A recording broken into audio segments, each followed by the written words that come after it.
Short, bald, and angry. You sometimes find that your dreams get in the way of your dream. Get out of here! Dreams blocking dreams. Dreams preventing my dreams from dreaming. Get out of here, Baldy! He called down a curse on them in the name of the Lord. Then 2 she-bears came out of the woods and mauled 42 of the boys. I'm a shooter, goddammit. Cross me again, I'll put a bullet through your head! Not that kind of shooter. I'm a peace-loving shooter. A cameraman. I might appear to be short, bald, and angry on the outside, but I assure you I am tall, happy, and handsome on the inside. I am a walking contradiction. Let's get this thing started. In 3, 2, 1.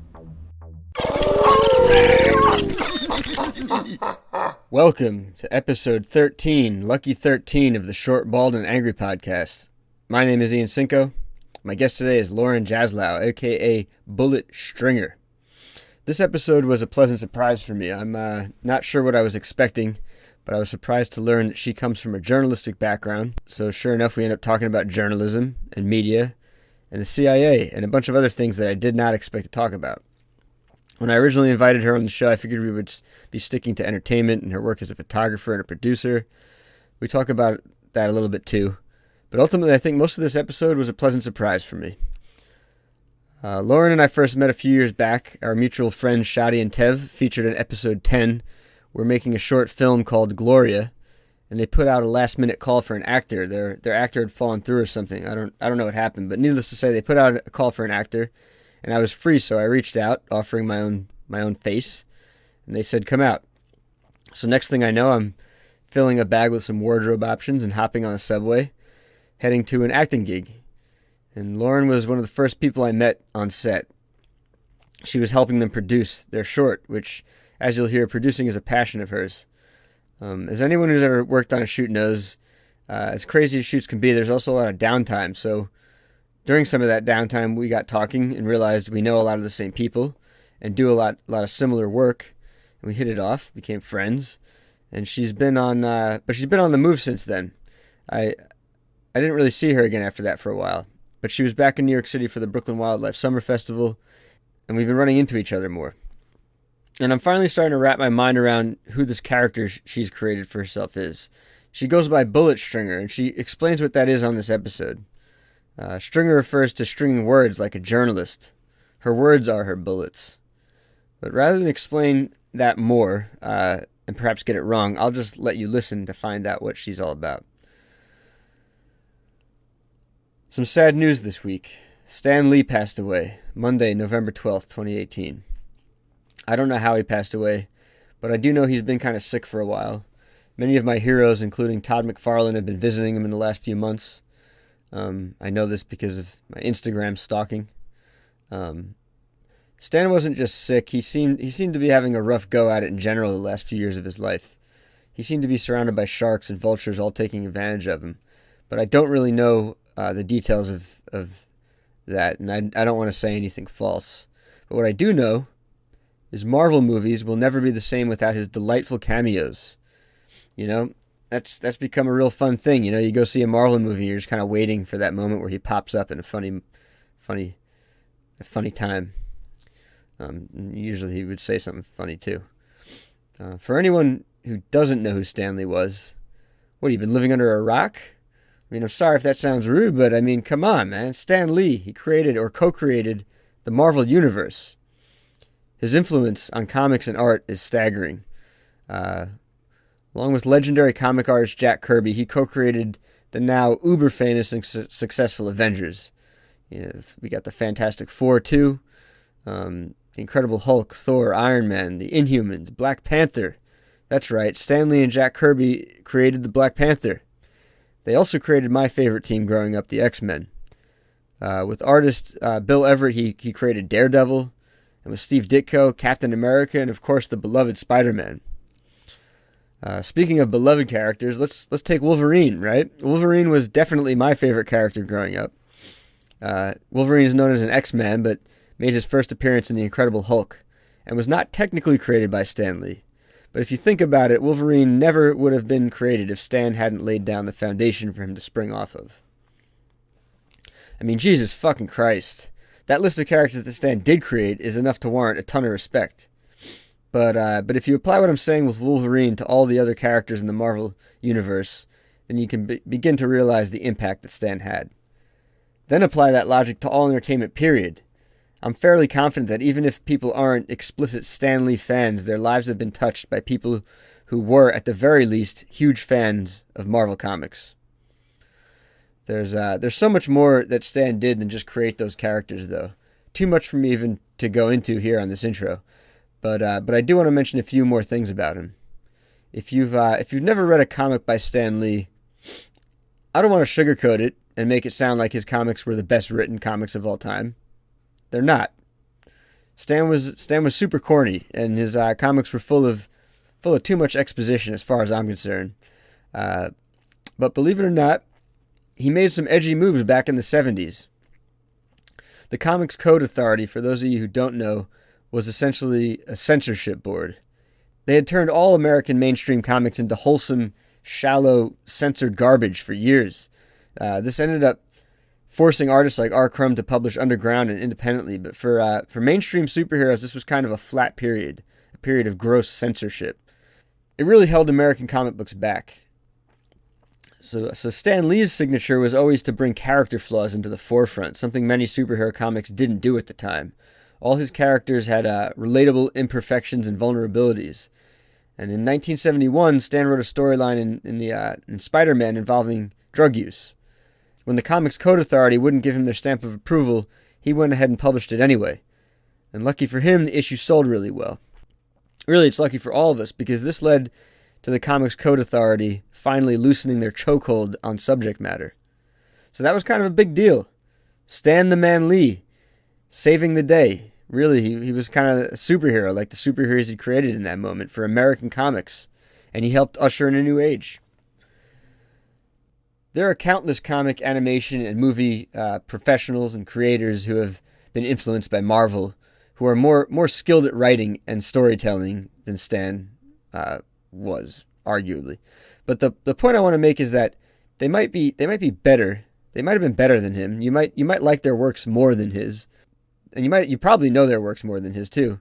But they were and are still all standing on Stan's shoulders. You know, in other words, there might be artists whose work has influenced me and many other creators in a more obvious way. But Stan's influence is greater than almost any single brilliant artist you can name. He was just a majorly influential figure when you think about the impact that Marvel Entertainment has as a whole. I mean, let's face it, Marvel is a giant. Times are way different now than when I was a kid. You know, DC and Marvel Comics were giants back then too, but only to nerds and a much narrower, smaller demographic. Now Marvel and DC have essentially taken over the old school Hollywood studio system. I think the studios may have totally imploded by now due to the shift in how everyone is getting their media, if it wasn't for the success of superhero movies. You know, women and girls are getting interested, and it's a family affair, and with Deadpool and Logan, we're finally seeing new potential that the censored family market, won't allow for. There's still so much potential, and it's only getting bigger. So Stan's life may have been difficult at the end, but I think a lot of us are glad to know that he got to see so many of his creations rise to such mainstream popularity. Marvel has really been killing it. I personally think the Infinity War might be the best superhero movie of all time. Not sure how they're going to top that one. Setups are usually always better than payoffs. I have very low expectations for the next Avengers movie, but I hope they prove me wrong. But I've also come to know it really doesn't matter what I think. Superhero movies will continue to gain in popularity. They're not going anywhere. And the popularity of superhero films is in no small way due to Stan's influence. His influence on all of us is monumental, but unquantifiable in many other ways. Regardless, it's undeniable, and to anyone who cares, we all owe him a huge debt of gratitude. That's an understatement, really, because, as I said, if you think about it, his influence extends beyond just the Marvel universe. When you think of all the creative lives he's touched, my life and the lives of so many influential comic creators, it just wouldn't be we wouldn't be what we are today if it wasn't for him. It's sad to know he's no longer with us, but living to see 95 years and a career that includes co-creating the Marvel Universe, that just ain't so bad. So rest in peace, Stan Lee. You were one of the most influential creators of our time, and you will be missed. And I wish I could have met you while you were still here. And Excelsior. Jesus, that's corny. He was a real genuine old timer and a clean storyteller. And he used to say Excelsior all the time. I don't know really anyone else who says that. That was his signature phrase, and really no one else says that. Excelsior. All right, thanks for listening to my little report on the life and times of Stan Lee. I need to take inspiration from his life. I need to bring my own creations to life. I don't really read superhero comics much anymore. Only occasionally when I hear of a great writer-artist team. Marvel and DC are like giants to me, sucking up so much of the best talent and then making them conform to the current vision and logic. In the case of Marvel, even the best writers fall into this trap, or it's more accurately described as it's like they're forced into the mold that is the Marvel way of writing. But Marvel comics are they're just so full of exposition. They have these long blocks of text explaining what's going on. Even if the pictures are doing a good job of telling the story, they insert this in there. It's not just old-fashioned. It's kind of bad storytelling. That's a bold statement coming from old Cinco over here. And I'm sure there are plenty of people who work at Marvel who would say, fuck this Cinco guy for saying this. Who the hell does he think he is? I get it. I'm a relative nobody compared to them, and I know there are also plenty of devout fans out there who would also disagree with me, but I know my shit. I don't just know my comics, I know my filmmaking, I know storytelling. And rule number 1 is show it, don't tell it. I was a Marvel guy growing up. In comic stores, there are always fans who read either Marvel or DC. I read it all, but I always considered myself to be more of a Marvel fan. So don't get me wrong, I have a deep love of Marvel and all the characters, and plenty of those storylines are some of my favorite comics of all time. But if I'm honest with myself, most Marvel comics are a pain in the ass to read because there's too much exposition. Every now and then the mold is broken. And when I say that, one of the best examples that comes to mind is Grant Morrison's run on the New X-Men back in the early 2000s with artist Frank Quitely. That was a beautiful run where Marvel allowed the format to give way for some great visual storytelling. There's a dope issue where Jean Grey and the White Queen dive into Professor X's mind in an attempt to free him from a catatonic state. And what they find, spoiler alert, is that Professor X has been hiding the fact that he killed his own twin while they were in the womb, and this is all told without words. And it's not such a radical approach. It's just really hard to do, kind of period, but especially when you got the powers that be at Marvel wanting to force exposition on top, regardless of how well done the visual storytelling is. But Grant Morrison is a rock star writer, as fans of his know, and only rock star writers who know how to navigate the institutions of the comic industry seem to get their way. It makes sense. I'm not really reading enough Marvel or DC right now to really criticize what they're doing, so please take what I just said with a grain of salt.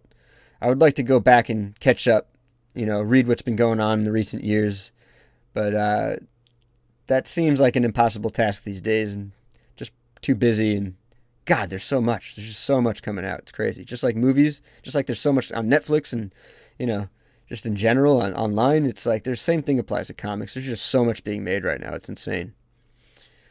All right.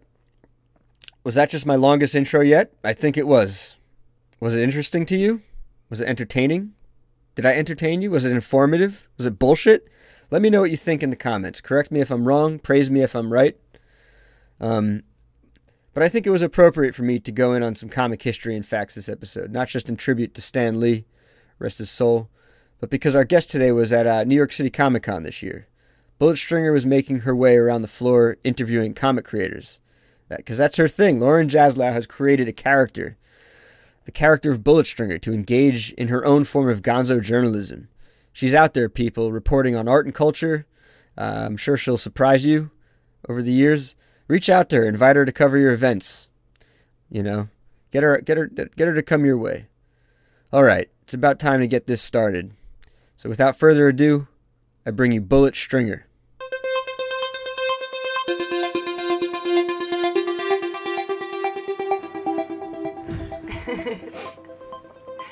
How you doing today? I'm doing all right. How are you? I'm good. I was out kind of late last night.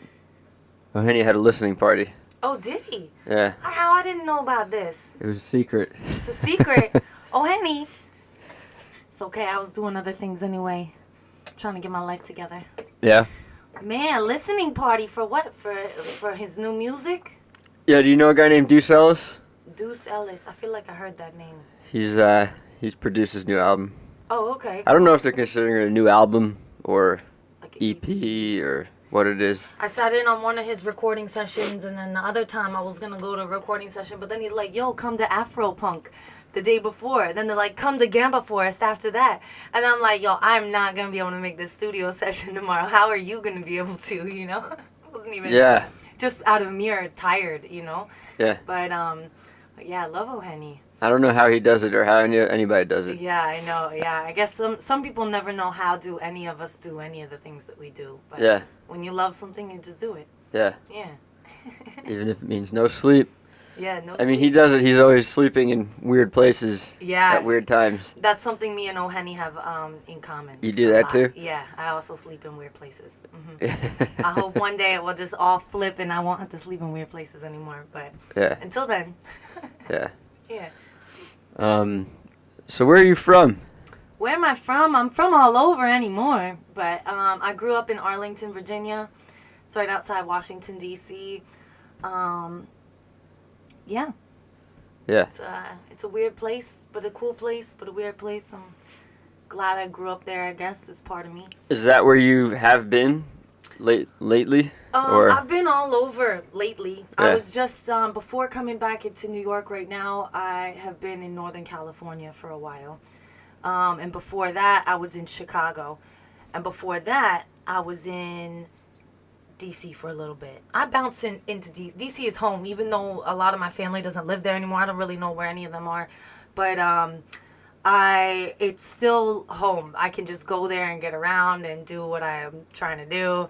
Jump on the, it's got a mass transit, so it's like you can just roll. Like I usually roll down on the China bus from here, jump on the train and go stay with somebody, work on a project, and then roll out, That's where I was in between seeing you the last time and now, right? When was the last? I saw you at Gone Before not too long ago. Not too long ago. And in between then, I did go back to the D.C. area to work on a couple projects. And then I came back up here.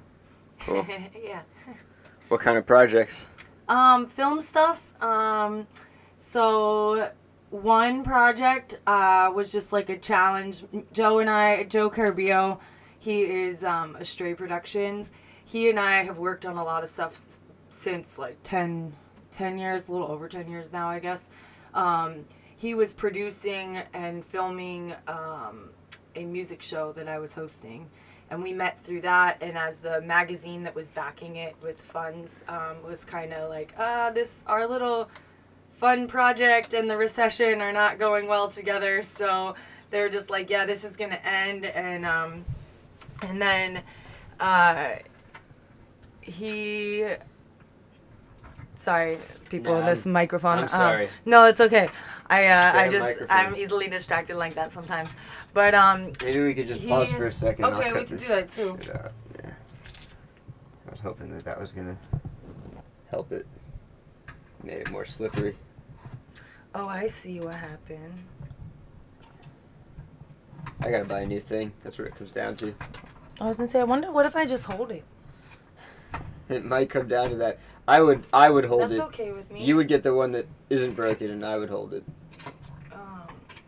It's like my broadcasting skills. Yeah, this stuff is so cheap. It's definitely gonna break. I don't feel good about that. What if Yeah. the weight? Get the weight. Mhm. Very good idea. That's better. Yeah. Oh, we go. All right, so it's like a little tightrope act right now. Yeah. So Very sorry about that. no worries. This is the life that we live. It's okay. If that falls, we are going to trade mics, and I'll hold it. Oh, okay. It wouldn't bother me either way. Especially as we're talking about hosting a TV show. You feel like you want to hold the mic? Sometimes it's a comfortable thing. You know, I'm holding this soda, you know, Yeah. or whatever. It's like to have that thing to hold or whatever. Yeah. But yeah, so I knew Joe from hosting this music show, and as that kind of all went down and the recession was happening, and just there was a giant transition for everyone, I think, during the transition, no matter how much money you had or didn't have or whatever. What years are we talking about? Like back in the so digital transition? I started hosting that music show at the beginning of 2008. And by the time it was the beginning of 2009, everything was looking different. You know, Richmond, Virginia got hit hard, and that's where I went to college. That's how I fell into this show. We're talking about the recession. Yeah, Okay. and then when the recession hit, the magazine was kind of like getting rid of anything that wasn't their magazine, or just putting a hold on fun projects, you know. And then Joe was just kind of like, come with us, you know, we're going to make more projects over here. And I did that, and we just, you know, we've just had an artistic relationship ever since. And I'm really good friends also with his wife, and it's just like a great you know, it's the both of them, but it's really helpful in the artistic world and being this single floating woman, you know, to have that. There's just like a person that's trustworthy, and there's no like romantic anything clouding your artistic projects, you know. And so we've been able to make a lot of stuff happen over the years, you know. And so even it started with that, and then we did a lot of we've done a lot of still photography, and then it was really nice to get back in front of his camera again, because over these years I've produced a bunch of stuff for him, and I love producing. But yeah, I guess it was kind of acting. You know, Joe and I joke that it's like method acting, really, and it was just kind of fun to just branch out and do something different. To do something on camera and to challenge ourselves. That's something, you know, I've been telling him. I've been reaching out to a lot of art people over the past couple years. Has been a tough situation from many angles. And I just reached out to everybody I could think of, just saying, I need to make art. I'm losing my mind, you know? And it's like, I'll do anything in art. I mean, I have a standard, and, you know, there's things I won't do and whatever, but I needed to make stuff. I mean, I'm still kind of in that situation now. What won't you do? What would I do? What won't you do? What won't I do? Well, the one that gets you for the first 10 years of film is guys are like, so do you do porn? And you're just like, no. Do you get asked that a lot? They try. I've gotten that a lot. Yeah, even people who have never seen. I do have nude photography out there, and it's just more. It's the intention of it has been to be fine art, and I feel as though it's very in line with fine art. But people and pervs always just look into it. I believe everybody it or whatever, you know. I think everybody's perverted. Yeah, but we know sure. dudes can be real skeevy. I mean, if you went through your gross. Elementary phallic stages, you know, like the basic psychology suggests that we all do. I haven't lost that. You know, I stayed in touch with that to this day. People still think farts are funny, like no matter how high like no matter how high up someone is in politics or whatever, people are always. They will just like snicker at If you can't laugh at a fart, you got to do two things: lighten up, because you know you're gonna fart and you're just gonna embarrass yourself. Just laugh about it, yeah. or just reevaluate your whole life. Because if you can't laugh at it, there's you got your that's a good point. Everything's reevaluate upside your down. entire life. Yeah. Yeah. But not everyone can laugh at stuff. You know, Arlington, where I grew up, there's a lot of serious people. They're not fart friendly down there. Yeah, some of them not so much. I went to Catholic school too. It's like some people not so. Some people they just are. I don't know what it is. Some people just way serious. Sometimes I'm the serious. Some people accuse me of being way too serious about life. And I'm just like, man, I just got my eyes on this vision, and I'm trying to make it happen, and don't stop me. But I can stop and laugh at some farts here and there. Hell yeah. You know? Yeah. I take people on tangents here. What were you talking about? It's okay. Tangents are great. I think tangents are great. I don't know. What was I talking about? We were talking about Joe, who's great. So we made this story, Juliet's Dilemma. It was just a challenge. It kind of helped to break me out of a little bit of an artistic box. Nice. Wait, what's Juliet's challenge? Juliet's Dilemma. Juliet's Dilemma? Yeah, it just, method acting is like, it comes from a real place, and it's funny. I can't even remember the process we went through to get to what we have available for you to watch. It's currently my link on, my Instagram. I think I have it as a link. The video's up there? The video's up there, yeah. Oh, well, damn, I'm sorry I didn't see it. Oh, that's okay. No worries. No, it'd be way better if I saw it, and we could talk, and I could ask you better questions about it. Oh, yeah, Damn. no worries. It's a short film. It's like 7 or 8 minutes long. And it's just, I'll just let you watch it. I will.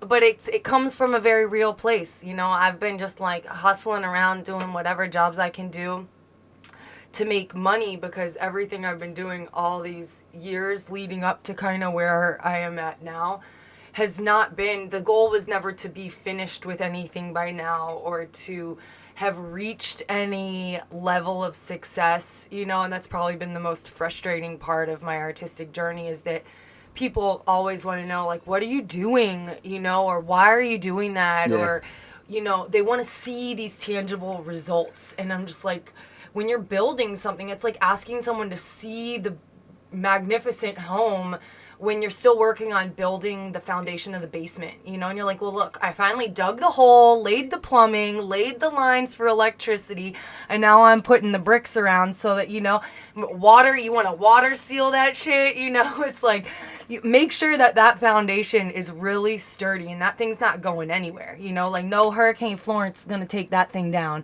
and then you can go about building the thing on top. And but we live in this world of social media and Facebook, and that was all happening right as I'm in college and getting out of college, and people just, they see you out places doing stuff and they want to see what it is that you're doing, even though you're like, well, if you just wait, you'll be really surprised probably what you see in 10 years from now, but now here we are, like 10 years later, and or it's even really longer than that, but I would say 10 years later for a lot of folks who were just like, so you're doing something different than what I thought you were doing, but yeah, I don't know. It's a weird life. Yeah. I'm definitely bouncing around right now, and I meet a lot of people who don't even realize that I still do and did all these other things, and people just tend to think of you as how they meet you. Whatever they meet you, if they only see you doing that one thing, yeah, they just assume that's you. Yeah, for sure. I mean, when you're a that I face that all the time. Like a lot of people, and the point of, I do a lot of photography. That's what Snarky Studios is, and when I do that, it's like people meet me as a photographer. They meet me just as Lauren. And that's wonderful. The whole intention of that was I had done this music show, right? And I learned kind of, like back in college, I went to college for broadcast journalism during the height of Iraq, during the downfall of an economy, as technology is getting smaller, as journalists are being trained to be what's called a one-man band. I learned Predators. Predators? Have you heard Predators? No, but the world I'm in, that's what we're called. That. Yeah, I would Shooter, be okay. editor. Like I am a predator in a beautiful way, I would like to think. Like I'm not trying to do dirty to anybody. They call it that because of producing, shooting, editing. Producer, shooter, editor. Oh, okay, a PRED. But there is a predatory nature to it. There's definitely a predatory nature of it, and I've been all about it. But it's like the whole objective is to protect what I find valuable. To not, because you just see the culture of the media has just shown, like I use this example a lot, but it's when I was in college and I'm immersed in the media studying journalism.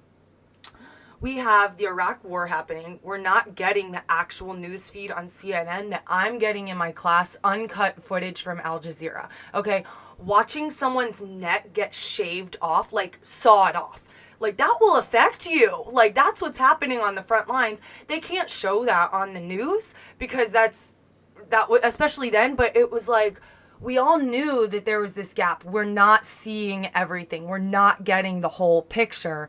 But then, at the same rate, instead of even telling us what people have seen, we're not getting anything. We're just getting Kanye West going on a rant on repeat on CNN. We're getting Britney Spears hoo-ha. You know, she got out of a car and, like, I guess spread her legs a little bit. That wasn't her panties, wasn't her hoo-ha. We're not really sure. Let's repeat that clip one more time and see if anyone can figure it out. And it's just kind of like, seriously, is this seriously what's on our main, one of our main 24-hour news networks, you know? And so it's just like a disgusting part of culture. And then you see, it's just this gray area, the gray area of entertainment and information merging together. And so since that was that's something that can't be stopped, because it's a role of a journalist to bring the people what you want to know and what you need to know. And then there's this thing that started happening of the two things merging themselves together. So I kind of looked at that and said, well, if that's just going to happen anyway, how about we provide some ethical standard to that, you know? The two things being what they need and want. Yeah, what they want to know and what they need to know, you know? And so it's, as a journalist, when you're out in the field and you go and you collect information, there's certain things sometimes you feel like you have to shout it from the rooftops or something. That you need to know this. Like right now with the hurricane, right? You can tell people and tell people and tell people, get out. I heard this is going to be the worst thing ever. Your house, your life, your kid's life, your animal's life, whatever is important to you, get out, save yourself. People are still going to sit in their house and die, you know?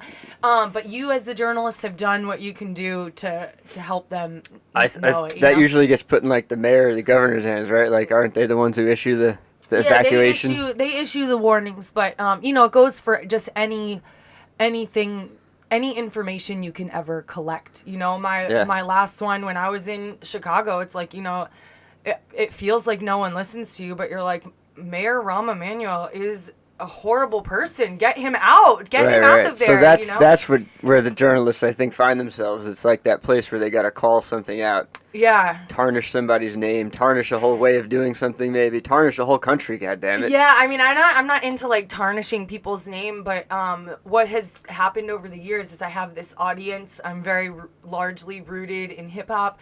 And there's a community that revolves around that. And I think Chicago and Baltimore are two places I've become very comfortable, and I understand the politics there. And I have no problem warning my audience of what could happen. You know, it's after a while, it was like, just leave Chicago. That's actually probably the only safe way to survive that place is to leave, you know?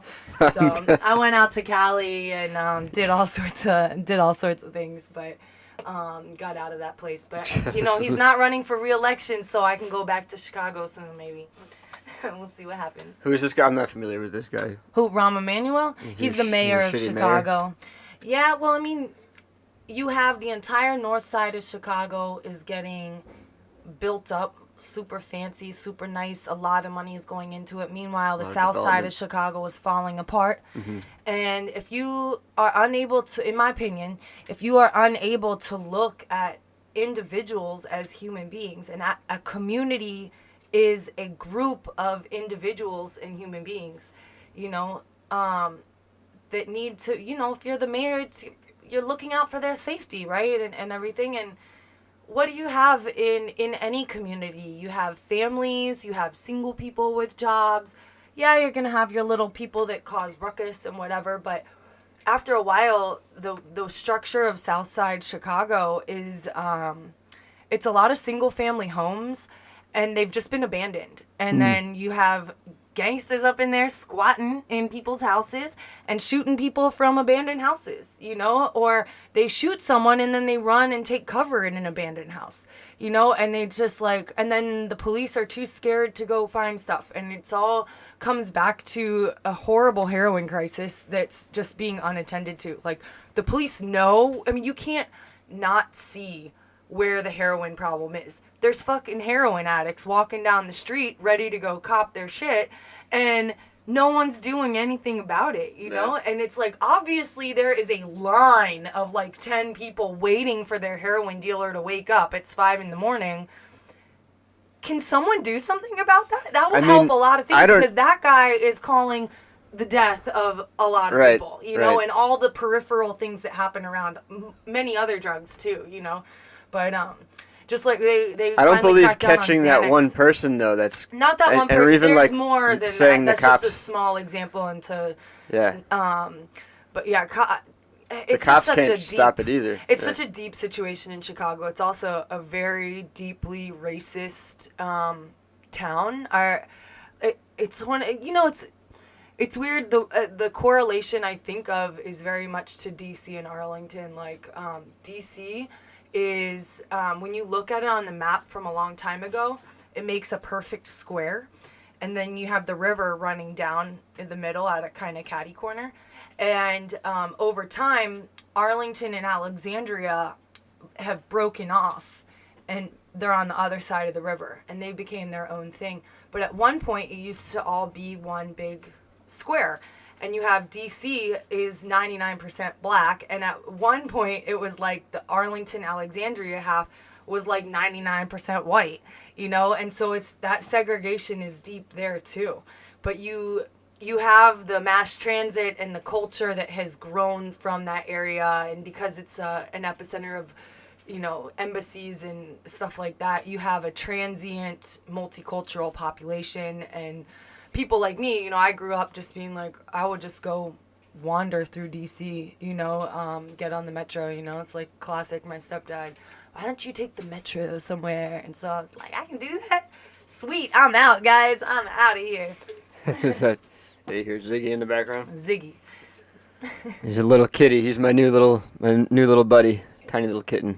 Little kitty? I'm so allergic to kitties, so we'll let him do I wasn't aware that we'd be talking about journalism today. It's exciting for me. I'm happy about it. Well, it all mushes together, you know. It all mushes together. Everything I do is rooted in journalism. So, even though I have this this little film that I did, the little method acting, producing, I see how you pulled this up here. This production manager, I didn't even realize he put me in for an IMDb credit for that. You gotta get those. You gotta get them if you're owed them. You should definitely get them. I love producing stuff, and a production manager. Yeah, I naturally gravitate to manager type things, and let's take a step back to just cover all the things. Yeah, cover you do. all the things. Let's just sort of list them off. And sure, all the things I do. Yeah, or I have done even. All the things I have done. Okay, so start with the things you're proud of first, and the things I'm proud of. We can like go back in time if you want. Photography. Well, yeah. See, I always forget that I'm a photographer. I always forget, because for me that was not the main thing. That was so. I was saying back a while ago, like I got out of school and I did this hosted the music show. Yeah. And when that all kind of went away, I realized, like, I really need to just spend a lot of time behind the camera. And it's a lot easier to document a lot of shows and a lot of people and a lot of things with still photography. And, you know, I love photography, but it's, and it's the thing I think people most closely associate with me. But to me, it's like, it's a stepping stone. It's something I've been doing to pass the time, kind of. Like, I don't take money for photography. A lot of people get really confused. They wanted me to shoot their weddings and stuff like that, but it's journalism. You don't pay a journalist to come cover you. You're covered because someone thinks you're interesting. You know, you're not. And so I can maybe, if those people become also interesting to the world, I could maybe sell a print on the back end, you know, and when it becomes valuable to someone else. You mean from the wedding? Not from the wedding, no. I was going to say, you turn people down when they ask you to do weddings because you're just like, sorry, you're just not interested enough. Yeah, I didn't. And the one time I told someone that I would, like, it was, first I said no. And then people don't, you know, I've battled this, I've gotten over it now, but you say no, and then people beg you and beg you and beg you. When that starts happening, you should just know it's going to be a shit show. Like, when someone has to beg you to do something that you first told them no, it's never, ever good. Or when you tell someone no, and they somehow just never rope say you into never say doing never. it, you know? Maybe it is good. Maybe there's gonna be like a ton of money that will fall into your lap someday. I mean, maybe. Uh, That's the way I look at it, at maybe. least. I don't know. But yeah, you're not doing it for money. to shoot a wedding, it's you know, and it's your friend. Like I just ended up seeing the ugly side. I say no to somebody. friends when they ask me to shoot weddings because I can't enjoy the wedding. Yeah, well, that was that. one of them. I did exactly that, and it still was like, you know, it's just hard. It's like I'm not a wedding photographer. I take awesome pictures of people who perform because as a producer mind, I'm choosing what I'm taking a photograph of. I'm taking a photograph of someone that has a lot of energy.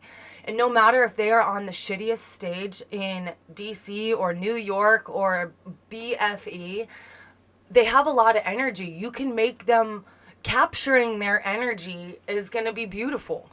But when you are a disgruntled, like, bride or something, or, you know, that hasn't been the scenario, but it's like, when you're... it's an expectations thing, right? Like everything is expectations. I don't understand why so many people take so long in life to understand the theory of expectations. Like if you're expecting this thing to happen, but only this thing happens, you're going to be upset because the margin between what you were expecting and what truly is happening is a certain amount, right? But if you're only expecting like down at the bottom somewhere and it just comes a little bit above, you're like, oh, that was amazing. That's better than I expected, you know? So it's a lot, it has a lot to do with that, I guess, but... That's the only way I can enjoy Star Wars movies. Yeah, I haven't, you know, I did some Star Wars in film study class stuff, but I don't get into Star Wars the way people do, and I love the comic book culture. I'm hoping I'll probably be at Comic-Con here in NYCC. I was about to say. And you do cosplay or just hang out? Yeah, I'll be as Bullet Stringer there. Bullet Stringer? Yeah, so I don't know if that counts as cosplay, but I'll show up as my own character and to talk to people at the Comic-Con. I don't know if it does. I guess cosplay has to be like... I think it could be any costume. I'm sure it could expand to include any costume, but it's like comes out of it. You're going to be a comic book character type thing, right? Yeah, I'm not trying to dress up as any other comic book character. So who's Bullet Stringer? Bullet Stringer is a character I've created that is rooted in fine art and rooted in journalism. Stringer is a word for an independent journalist. That I always got like these old guys. I would be shooting shows as Snarky Studios, right? And it's always this old white guys. And they're like, who you with? Like, you know, little girl, get out of my way. You know, they just... What, other photojournalists? Yeah, just like, I mean, you know, in D.C. and Richmond and New York a little bit. But it's people Get out of the way, old guys. Yeah, Bullet Stringer's coming through. Washington Post guys. They've been shooting photography for the Washington Post for like 30 years. You know, and they're just like... The vets. Yeah, they're just like, get out of my way. I got my long lens, this thing, and I have my little, especially years ago, I just had my little Nikon D40. It's like so tiny. But you gotta start somewhere. That's a beautiful little camera though. What do you usually now? They'd be like, so you're a stringer, huh? And I was like, what? And I would just be so thrown off by their negative attitude towards my existence that I'm just like, And one day I looked it up and I'm like, yo, I am a stringer, I guess. But it's a good name. Yeah, really it is badass good name. Sounding. So it's a character, it's rooted in journalism, but just when I saw you at this Bazaar Brooklyn Bar. Wildlife, the Bazaar show, that was kind of, I just wrote last night, it was like my release into the wild, you know. Bullet Stringer has existed so much as in the print photo world, that this was Bullet Stringer coming to life a little bit, and so it needed to just kind of be eased into the world. And Chris has watched me grow and whatever, and he's open to my new artistic thoughts, you know, and so he's just like, come on down, you know, more or less. And I just came in costume, and it was a good way to, you know, even those little bit of video clips that you got, it really helps to show people, like how I was saying earlier, it's like people get so caught up in like, what is this? What does this look like? What can I expect is really what they're asking. What can I expect? Yeah. You know?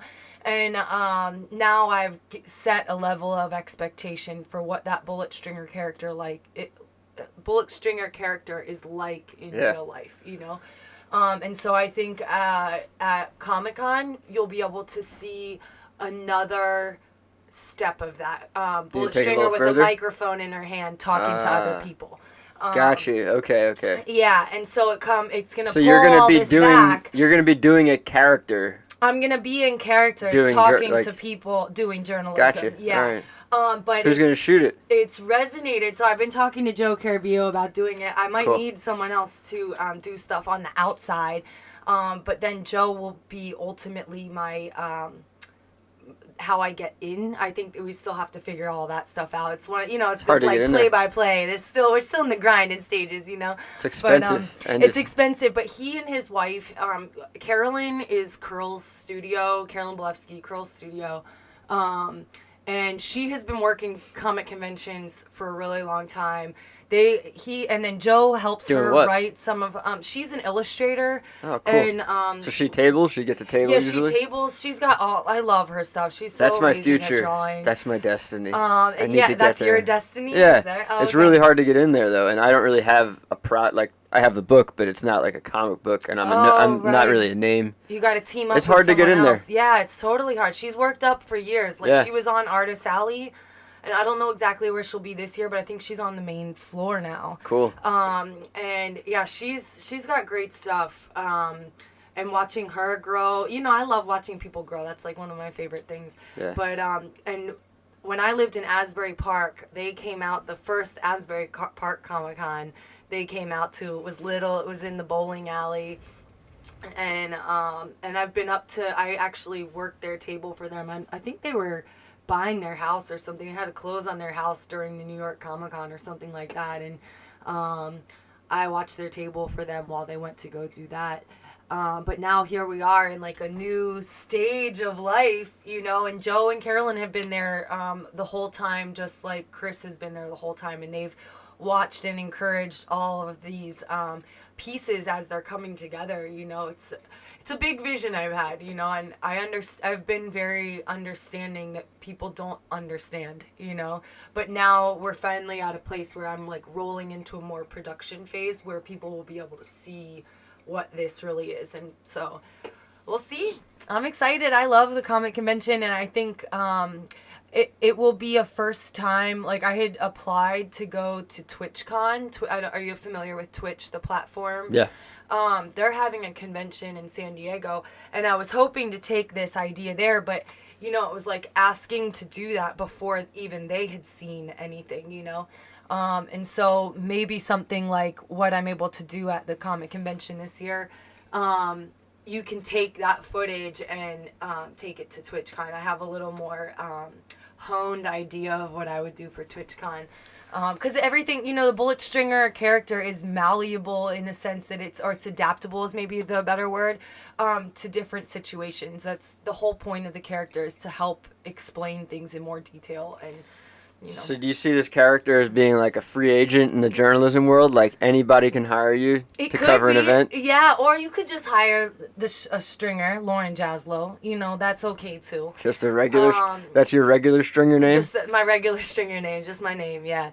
And it's, I always joke, like, but it's not really a joke. The disasters, I think, will be, like here, especially, Florence is hitting the East Coast. Bullet stringer by the right? beach, just yeah, like, bullet stringer by like the beach. signs hitting her in the face, like blowing by in the Well, wind. I just think of, like, that little hat I was wearing the other night, like that, just, like, flapping in the wind or something. Yeah. But, no, not Isn't that so much funny, though? That's like a phenomenon. Like, when there's a hurricane, some poor fool has to get sent down to the beach to get hit by a sign flying by. See, I lived through Sandy. I was one of the people that did not evacuate during Sandy. I was living in Asbury Park then, 2 blocks from the beach, and I stayed in my apartment the whole time. And it was an interesting experience. I think if I was to be in a hurricane that had that much evacuation notice, I would leave, even though I survived Sandy just fine.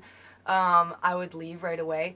But I think we're getting to the point, and these are the gripes I have with media, we know what it's like on the beach as the hurricane's hitting, okay? There's no reason to be risking someone's life. It's not cute. It's not funny. It's not, like, exciting. Hold on. It might always be funny, though, because it's like every time it happens, I'm always, like, looking for it. I'm like, all right, who's the fool today? Yeah, who's going to have to hold on to the stop sign and for dear life, you know? But it's funny because I'm glad we are talking about journalism for a lot of reasons. It's like, it's not journalism.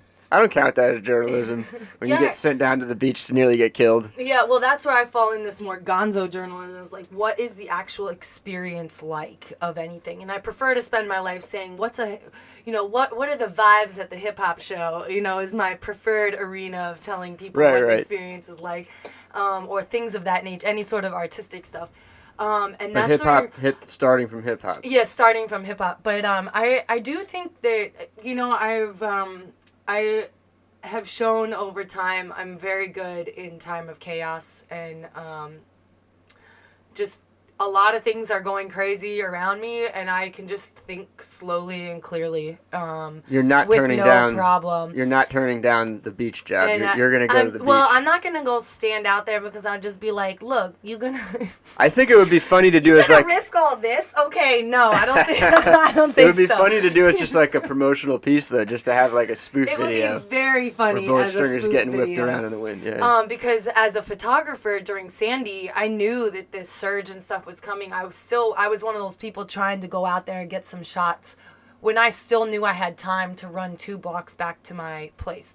But then by the time I got back in my apartment, I was like, you know, it's probably good they're just chasing people off of there. It is stupid. Like, when I heard this girl is, like, trying to surf out there, I'm just like, girl, use your head. Like, there is a giant hurricane coming. That is not cute or funny, you know, whatever. But I think in the aftermath, I will be a good person to go and just do some journalism. But that's stringing, and that comes with that's the stuff I'll get paid for. I mean, I think people over time, they watch you be a broke artist forever, and they're just like, why don't you do something to get paid for it, you know? It's like, that's the kind of thing I'll take money for, you know? Go put me in harm's way or whatever, or do this thing that's, you know, I look at it as like, I mean, it's one of those things that's needed. Mm-hmm. So if you just need me, then yeah, you can go ahead and pay me. You know, like if it's like that. Yeah. Yeah. It's funny because with my video work, I'm really good about getting paid, and now that I'm back to making art again, I'm back to the struggle of like, do I deserve to get paid for this? Like playing all kinds of stupid psychological games with myself. But for whatever reason, it's a weird divide in my mind. Like, obviously, if I'm doing video work, I'm going to get paid, you know? And I have no shame. I'm not afraid to ask for it. Yeah, or turn things down. But yeah, for whatever reason, I'm just like, this old part of me that's afraid to ask for money or doesn't know how to get the money is just floundering with the art side. Yeah, well, I think that's an ultimate struggle. I watch some people are better at getting paid, or they have from the beginning always insisted on being paid. But I don't think they live as happy a life as me, you know? To me, it's a lot of just limiting your responsibilities. And so for me, it's like I don't have children. So, like, and it's about comfort, you know? And I'm getting sick of, like, I would like to have money to buy myself comfort and privacy. You know, those are two very important things to me, and 2 things I have sacrificed over and over and over again. But sometimes I also look at it as like, there are these years now that I'm sacrificing that for. But I think in the end, if you're doing it the right way, you're gonna, enough artists and stuff, like people who spend a lot of their time only doing it for money are limited on their network of very free artists that they know, because the only way to know other free artists is to be free yourself, you know? Wait, what do you mean free? And like of the proverbial box, you know, like gotcha, yeah, right. If you don't sign up to go work for someone 9 to 5, The or you don't always box. be chasing that paycheck, yeah. when you're able to just let go of needing a paycheck, like, because what do people need paychecks for? You know, I mean, to pay, obviously to pay stuff, you know, and it's not like there's things you have to pay for, but when you can let go of that, and when you let go of all the things you think you need, you know, it's very freeing. You know? So. It is. I mean, I find that like I don't want to preach working for free too hard. No, yeah, but not at I all. totally have done it, and I think you have to. And I've had many teachers over the years, and many people a lot of people I admire, and even one of my best friends recently was like shaming me for not taking money for a job. But it's a fact. Like, we wouldn't even be sitting here talking if I hadn't done some free work along the line. Yeah, right on. Because all like the best work I've done, I think at least, has been free or for myself. Yeah, well, it's because it's from a place of passion. And you wanted to make it. You wanted to do it, even if it was for free. And I think a good example is even just what I'm doing right now with this podcast. It's like I'm basically giving everybody who comes on this free portrait, you know? Yeah. That's free. Yeah, right on. That's free. And I'm mixing and mastering, and I'm doing a ton of work for all these people on this podcast. It's not like the craziest favor in the world, but it's a free thing, you know? Yeah. That's a good point. And it's totally self-promotional. And it's work for no money. Yeah. But a lot of work. Some people look at it as a lot of work and no money right now. Mm-hmm. But whether it leads you, like you say, maybe one day money just falls in your lap. Well, where's that going to come from? Is it because someone listened to your podcast for years and then they're like, holy shit? I mean, let's be more specific. I wouldn't say I'm hoping for anything to fall in my lap. You got to know how to grab that money. Right. You got to know where it is, who to get it from. I don't ever expect it to fall in my lap. I worked hard. I've worked a lot. You know, I always teach swim lessons or wait tables and stuff like that. You're still doing that? that? A grind. Yeah, well, getting a job in New York has been really, really hard this go around. You haven't found anything yet? I'm still like floating kind of. You're trying to stay here right now. Yeah. Because I totally didn't realize that when you would message me wanting to come on the show Friday right now. Yeah, well, I guess you could just I float in and out, and and I'll probably float out of town again. Yeah. But it's a lot of people come and go. It's more dramatic. It's like they're not here for another 6 months or another year. Yeah. Well, yeah, that's me too. But then it's like New York has this thing. New York is just like the magnetism. Home. But people, when you go apply for a job here to wait tables, you look at me. People just know I'm not here to wait tables. My passion is not the culinary arts. I'm not. That's the tricky part of trying to get a job as an artist. Hospitality management, I came here to do my shit, and especially being back here now, I'm in a whole new place because my health is doing a lot better. It's still not as great as it could be, but I'm just in a different place, and people look at you and they're just like, oh yeah, you want to work here for 6 months? Like, you're going to leave us, And I'm like, no, but I'm not. Like, it's not like I have my production very honed where I can do like one production a month. And that to me will be immense progress.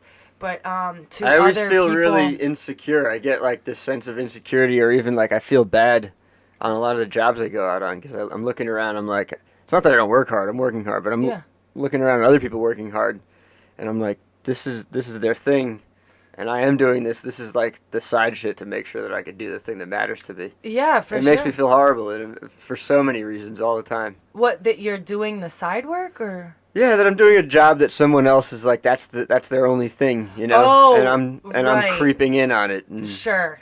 I've felt that when I'm like really hustling that money at a restaurant and someone else is like trying to raise their kids on the same money. Yeah. And you're like, and you, I mean, it gets, I'm not like the predator in the media, but not in restaurants where people just like steal tables from each other and stuff.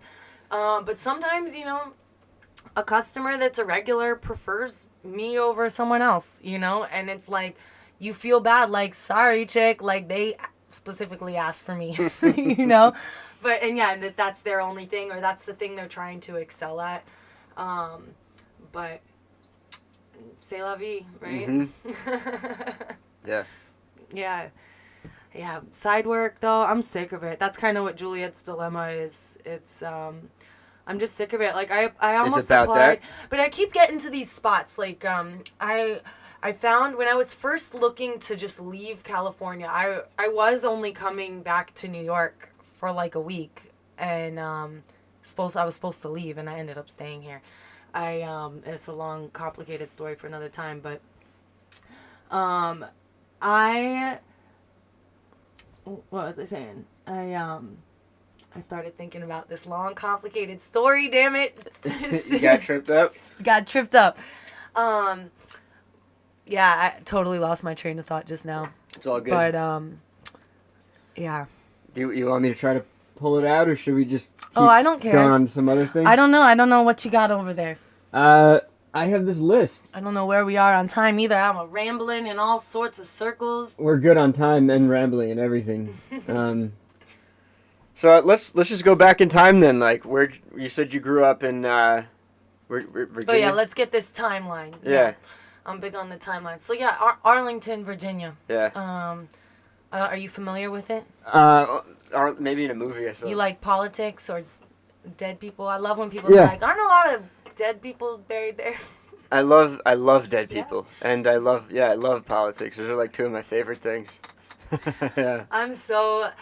Politics, when you grow up, my older sister is very into politics. Mm-hmm. I grew up just apathetic from the beginning. I'm been registered as non-party forever. Same. Since I first registered to vote.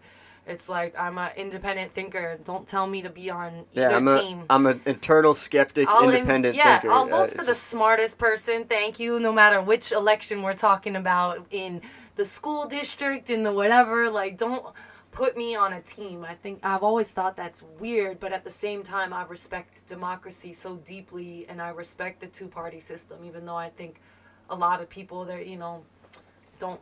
There's a lot of questions about it these days. I'm irreverent to everything too. That's my other stance. I think it all deserves like a lot of shade from the people. That's what we give it. It's so horrible. What, politics? I don't know if I have respect for the two-party system. I don't know if I have much respect for anything in the system. I like to shit all over the system. Yeah. Well, the system, that's some hip hop from Richmond. The systematic system. It's a box, but I have a very deep faith in democracy. My grandfather, who was the father of my mother, had a very deep impact on me.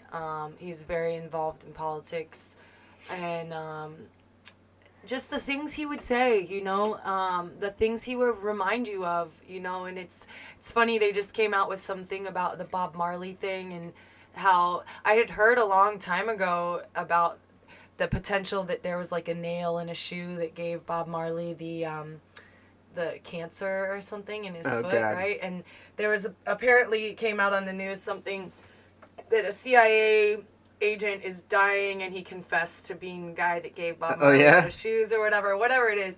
But it's always funny because my grandfather has told me since I was a kid, he will say this thing, just be like, it's always a good idea to check your shoes for scorpions, and he like wink, or he would joke about scorpions in your shoes, and that these, he would talk in metaphors or whatever you want to, in illusory ways, but there is something to, if you just like ponder that one in a philosophical sense for a while, don't forget to check your shoes for scorpions. It's just like right when you think it's okay to just slide your shoes on and walk out the door, that could just be the end for you. Never get too confident that you don't need to double check certain things, and double check everything. Yeah, even if you double look check OCD. Everything. Or you grow up and you hear someone say something in the living room with your grandpa, and then you see that guy on TV a couple weeks later, and you're like, hey, I think that was the guy that was here the other day. And then you're like, that's funny. You're acting different now that you're on TV than you were acting in our living room. You just put those things together, and it doesn't really mean a whole lot to you when you're a kid. But when you reflect on that as an adult, it's like a lot of things click together, you know, and not just with politicians. I mean, there are people in our lives that are just politicians, or people that lead double lives all the time. You know, politicians are just the front runners of the leading the double life thing, you know? Yeah. The pioneers. Yeah, they are. Yeah, kind of. I mean, that probably goes back to before the age of media. Like, I could go on forever about journalism and media. That I find it fascinating.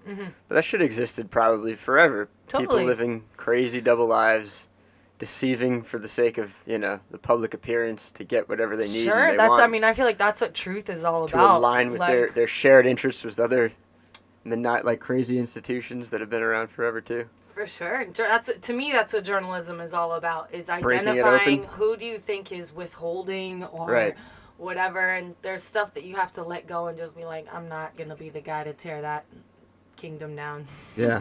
But there's certain ones where it's just like, you know it, and it's hard. It's a hard position to be in. Like, to be a truth bearer is a difficult place to be. You're walking the line of being treasonous, right? That's mean- always, if you're digging into like the biggest story that's happening right now. or you know, or being a snitch, or Snitch. being a, you know, we call it whistleblowing in journalism sometimes for that. Yeah, they're all kind of different names, but for a very similar phenomenon, which is the journalist is going out trying to show the truth. It's very simple. Or to keep asking questions Keep asking because questions. you believe that there's still missing information. Right. And I think, you know, if you grow up the way I grew up, you know, and I feel like there's still, you know, even inside my own family, is like, you're just kind of like, I don't think I have the whole story, you know, like you just keep asking Yeah. questions, you know, and sometimes it's, you don't want to ask questions, or you know that someone's just going to shoot you down, but at the same rate, you're like, you know, I don't know that they're just going to shoot me down. You haven't asked yet, you know? It could go both ways. It could be as extreme as like they fall in love with you. Like, this person actually asked me questions about me and they care about. Or it's like, oh, you struck a nerve, and then Yeah, it could and then be. they might want you killed. Yeah, or just sometimes asking someone a question and watching them not give an answer, but their face turn red, you It know, says it or all. whatever it is, or by continuing to ask a question and never get a response, that also says something too, you know, and that's why the truth is so beautiful to me. I don't know. It's fascinating. I mean, just from like I don't know if I really want to be a journalist necessarily, but I found myself in this position where I basically kind of was. Then I decided to start this show instead of just like doing it for people all the time, you know? Documentarian maybe. Yeah. Yeah. Well, I mean, that's definitely what I do. Yeah. But I think of myself more as like a guy who likes to make stories up, you know, make fiction stories. And I think some of the most interesting ones are about journalists. I think it's like, it's not that it's untapped. There's plenty of movies out there about it. Well, And it's a super fascinating thing, this world where like all these people are trying to keep something secret, or just try to go about their business, or just try to keep business going, really, is always what it comes down to. Yeah. Like, maybe there's some evil motherfucker at top. Yeah, keeping But for business going, but man, for the when was most the part- last time the health department came here? For the most part, it's just everybody wants things to keep going. It's not so nefarious all the time. And if you're trying to find a villain in real life, you're just it's a bad way to go about life. Yeah, that is. It's a We're negative. unfortunately we're trying to poke. We're not trying, but by like doing journalism, if we're doing like real hard journalism, poking holes in the system, and the system itself is. It's like a thing, you know. It's not. It's gonna come after you. Yeah. Just by it's not like again. I don't think of it as like one nefarious person. It's like the actual system has it like it's like a thinking Yeah, and then you organism got unto the itself. CIA is all inside the system, you know, and inside your own lives. I had Shadi and Tev on here, and we were talking about that. We did a whole bit on You the had NSA. Shadi and Tev on here? Yeah. Oh, nice. I did a comic book cover Was for Shadi them. in town? Was this a long time ago? No, we did. That was the first remote episode I did. Oh, the first remote episode. What, Yeah. you were in Miami? I was here. Oh, you were here, but they were on... Yeah, remote's not the right word. First G-Chat episode. Oh, G-Chat Yeah. episode. Yeah. Oh, cool. But we were joking. We actually lost our first recording. And we Oh, were joking really? that the NSA probably has it. And we were like, give it to us. We want it. We want Please, it. do the right thing. We You're want creeping it. on us. We know you have it. Release our episode. It's not yours. Yeah, that's something. Growing up in Arlington, you're so skeptical of people, you know? Like, oh yeah, you're just a plumber. Sure. Right. Like, you're just a delivery Because driver with a everybody down Berkeley there, degree. because like the I don't percentage think of so. CIA down there is No, so no. concentrated. It's Yeah. all intelligence down there. It is. It's so much intelligence Right. down there. Yeah. I sell- Or I'm people a- they're called I'm a the pillow foreign, salesman. The Foreign Service, Yeah. CIA. Get off. Get off. I'm a pillow salesman. I don't know about you. I sell pillows. Pillow salesman. Do you like the down?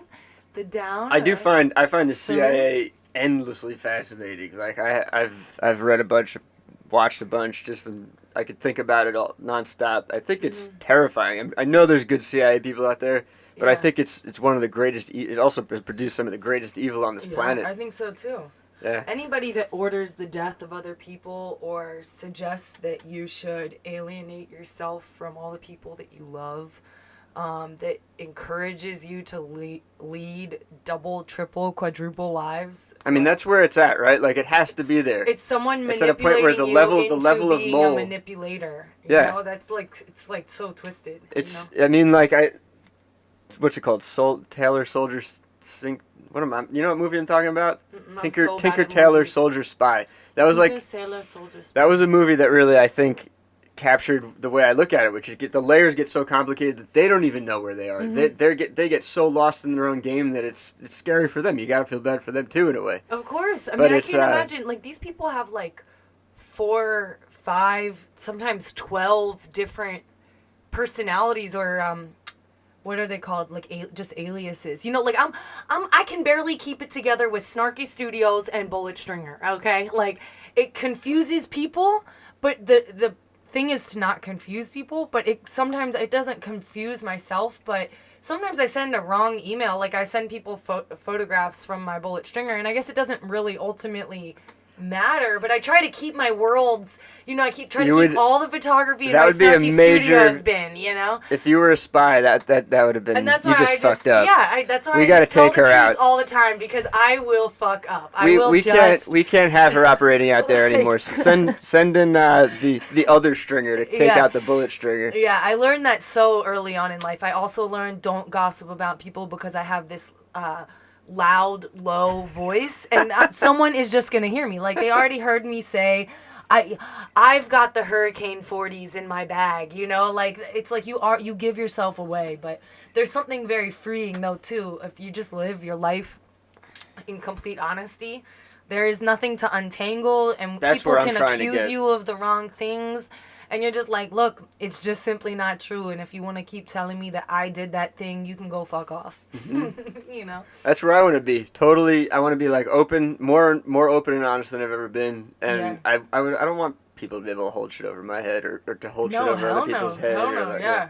That's why it's like, even just, you know, doing the journalistic things I've done and you go in places and you track a story, or you follow, you wander down that back alleyway, you know, or so to speak, and you see things that maybe other people wish you didn't see, and that alone is a truth you wish didn't exist, you know. It's corny as hell, and I'm going to say it like probably too many times in this podcast, but I think of journalism as like a profession that like shouldn't exist in a perfect world, but obviously we don't live in a perfect world. We don't live in a perfect world, so we need it desperately. So it's needed, because what do the people need to know? Yeah. And what do the people want to know that's not being told to them? The more I say that, You the know? more I just want to slap myself. Though. What? I need to rephrase that. I need to come up with a better way of saying that. I Oh, just saying don't like what, it. journalism? No, saying that like in a perfect world we don't need it, but Oh, in a we need perfect it, so. in a perfect world. It's There's just, no such thing. but- A perfect world would be so boring. there is no perfect world, but it seems like a profession that like I feel like maybe like ideally we could use less of it, right? If we got to a place in a community where we like worked together and we cared about each other, then there should be no need to have somebody snooping around just to reveal facts to people. But Right. actually, the world is so complicated and there's so much secrecy and there's so many people doing horrible things There is. that we a absolutely lot. and we have to break that shit open. We can't let it go on. No, or well, We are not able to be a healthy community. It will explode itself out anyway. True. And I believe in that. That's something also you But have that- to but- grow into understanding that in journalism too, is when to just leave something alone, because it's just gonna tear its own self apart. Like when gangsters are going crazy, Like, you could Right. tell You the could cops cover the and be shit like, out of- hey, cops, the gangsters, they're over here. They're over here, you know? But after a while, one of them is just going to lose their shit, and they're going to blow their own cover anyway. You know, Well, or when this there's is a how lot the of drugs CIA involved, operates. You know? Yeah, the This CIA. is actually how the CIA operates. It's been slowly We'll let infused. them- It must we'll let be in them the take water each other out. in Arlington water. Yeah. I actually drank spring water mostly growing up. Is that me or you? I think it's you. It's me. Weird. I don't know why that timer was on.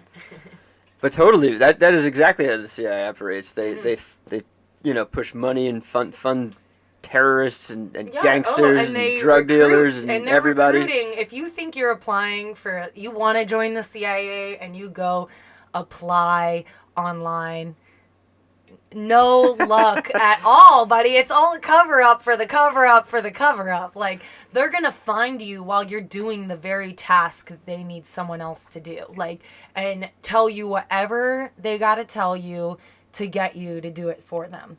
They'll There is that convince too. you that you are, doing it for America, or that you're doing it for this amount of money. And over time, it turns into, not only are you just, you're doing it for these things you think, but then when you don't do something, now your family's gonna be at risk, or it's like the mafia or something. I think there's probably also a percentage different. of things that happen out there where they don't even tell you any of that. Yeah. And you don't even realize you're doing it for them. Yeah. And they're just they But when, get high you to up do people- some other job and Yeah. yeah. They You know what I'm get you to I mean, they lure you. I think some people are lured, especially the people who will fall into certain categories are like, they go after the guy who it just wants to be an actor their whole life. That's all they're trying to do, but it's not really looking good for them. The CIA's on it. Look, this guy's pretty good actor, but he's not gonna cut it in Hollywood. Then they're like, hey, poor actor guy, you want this money, money, money? Come on over. We need you to pretend to be this guy. Over there, we'll pay you this money, money, money. Nice. And then they go and they do that, and then they're like, oh, Johnny, you did great. Do you want to do that again? Can you go over there and pretend to be this guy? And it's like they do that sort of thing over and over again. And they find the guy who thinks his life is falling apart because he's not going to be able to take care of his family. And they're like, hey, if you do this for us, we'll make all your dreams come true. But it's like, it's making a deal with the devil, right? Yeah. Like, maybe you go from being a barely getting by, trying to raise your family on $25,000 a year, but there's still the love of your family, right? And you're just scraping by and whatever. Well, then you lose that job, right? You think that your life is going to complete shit. Well, then someone comes in and convinces you, well, how does $100,000 seem like for a year, right? Seems like you fucking won the lottery, and then you're sucked in, and then at the beginning, certain parts of your life are better because you can pay your mortgage and you can buy your kids the things that you used to have to tell them you couldn't buy them. But now all of a sudden you have to do this whole other group of things that you never had to do before, which is then setting off another chain reaction in the other part of your Chain life, reactions, yeah. Yeah, chain reactions. Woo! Life is a mysterious thing, and it's hard to keep your eye on not just the prize, but the actual storyline, your own storyline. Yeah. And you set us off with the expectation gap. Yeah. There's a huge expectation gap. Yeah. So you got to be careful. You take that CIA money. I don't know. It's like the mafia a little bit. There the might devil. be It's no a deal going with back the devil. after that. And no, thank you. I'm not making no deals with no devils. Not this lifetime. No, thank you. I imagine there's some CIA people who live really just boring, Low-key. basic, low-key life, and they don't even do anything nefarious or evil or Sure, anything. yeah, no, There's they probably just plenty are of that. information gatherers. Right. People Intelligence who gathering. already have maybe had a position in government or something, right? And they're very organically grown network of people just exists. Yeah. Those people also become, they can just sit back and say that they're a consultant, or they can sit back and They're say analysts. they're a government analyst. Yeah, or something, consultants. and they can keep reading the newspaper every day, and they go and sit at their coffee shop. Like that's And they might that's even the other say, thing. I don't work for the Like, CIA. be I'm not a so CIA weary operative. of anyone who is like on any specific schedule. Like every single day, they go to the coffee shop at 5 a.m. and they drink their coffee and da da da.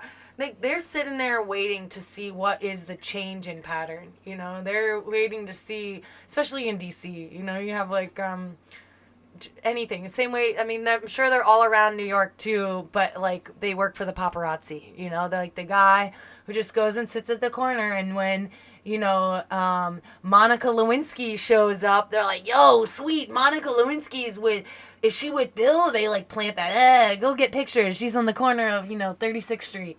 This is an interesting concept and character. We're talking about a paparazzi CIA operative. Is that what you're... paparazzi. Yeah, paparazzi. We're just gonna blend everything. Really, this is how you come up with movie scripts and stuff, you know.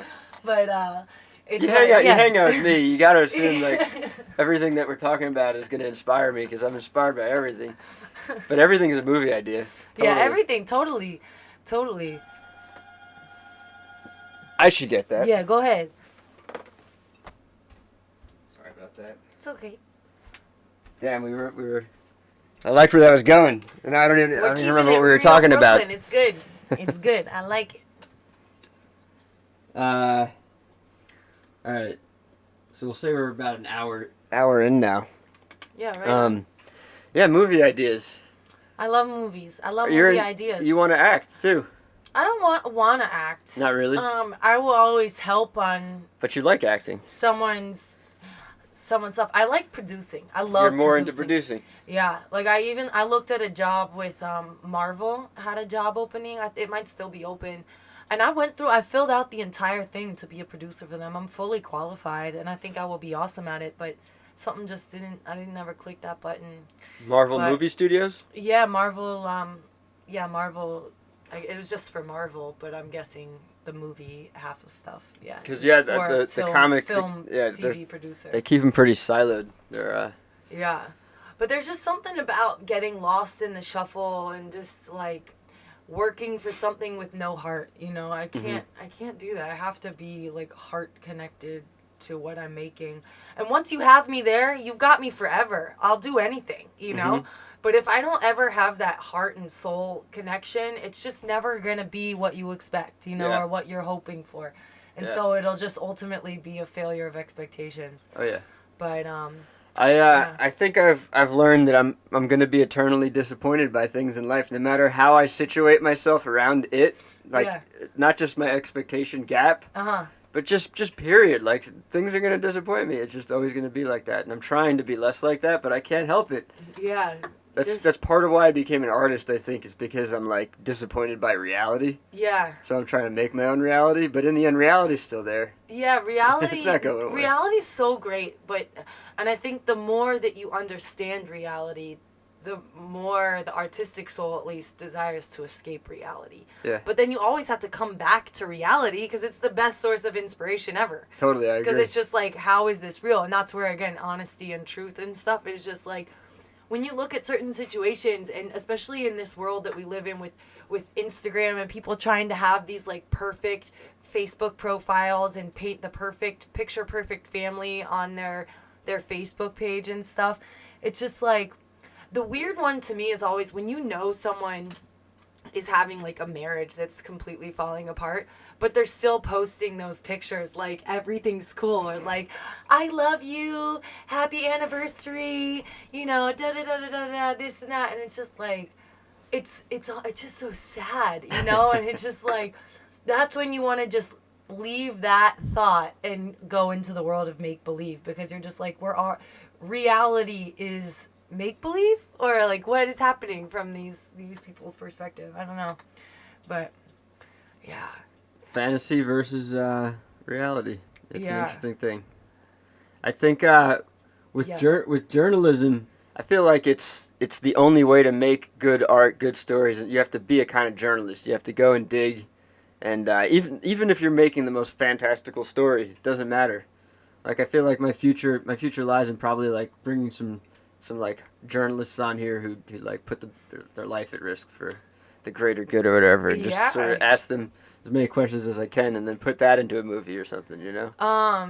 Yeah, I mean, definitely interview some journalists. Even 'Cause I could not on do, the like- record, off the record is a Oh great yeah, off the space record too. for Yeah, no, journalists on to be- on the podcast, I expect to get way less out of everybody. I don't even want you to tell me certain things here. You yeah, know, like sure, we can 'cause joke. it'd be liable or something. Yeah, or I don't want to get anyone in trouble either. You Yeah, know? right on. Yeah. Yeah. You're gonna call me tomorrow and be like, "Yo, yeah, we have to erase all talk of the CIA." No, that's part of living just a We free, can't- open, honest life. That's Like, what I feel. That's what I want to be talking You could shit never- about the yeah. CIA on this podcast. It's my right as an American. It's my right as an American, free speech, baby. Yeah. Yes, it is. Yeah, no, there are certain things that I won't talk about. I just won't talk about. Mm-hmm. And but even if someone is to ask me the question, all I'm ever gonna say is just like, yeah, I'm not gonna talk about that right now. Not right here. Not right now. And You're or strong whatever, like that. I know it's going to happen someday. A guest is going to come on and not be strong like you and say Yeah. something, and next day be like, Be like, oh, I just gave him an exclusive. like, yeah, they're going to be sweating and crying and like, yo, you don't understand. My life is going to fall apart. My husband's going to find out. Yeah, yeah. There's certain things I see.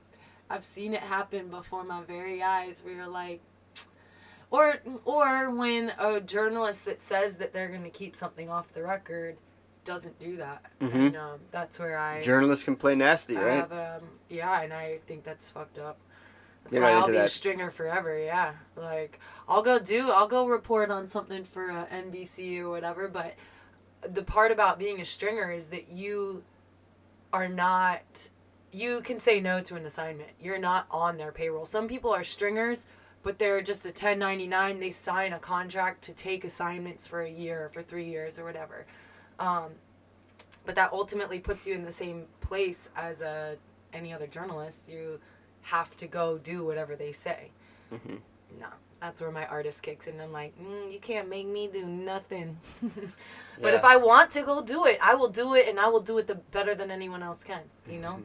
So, just a matter of that. That's why I feel like the back end of disasters, go through and sift through the rubble. There's there's a certain help. That's where people want to know, people need to know, and not everyone wants to do that. Disasters are disgusting, Things get disgusting, Where do people pee and poop after a disaster? Wherever they can. It's not a pretty scene. I'm not sure where to take the conversation right now because I could keep going on and on and on I about could like too. scary journalism and scary things in the world. But I feel like you probably want to talk more about like hip hop and I love hip hop. yeah. Yeah. Let's go there. Like, What do you want to know? Like where do you see yourself going? Not just with the character Bullet Stringer, but like everything in general. Are there things on the horizon or? Totally. Well, so Bullet Stringer is just this character. But it was very important to me that everyone in hip hop has met me and knows me as, Snarky Studios, and as a photographer and as a person who is just there to appreciate and absorb hip-hop as a journalist.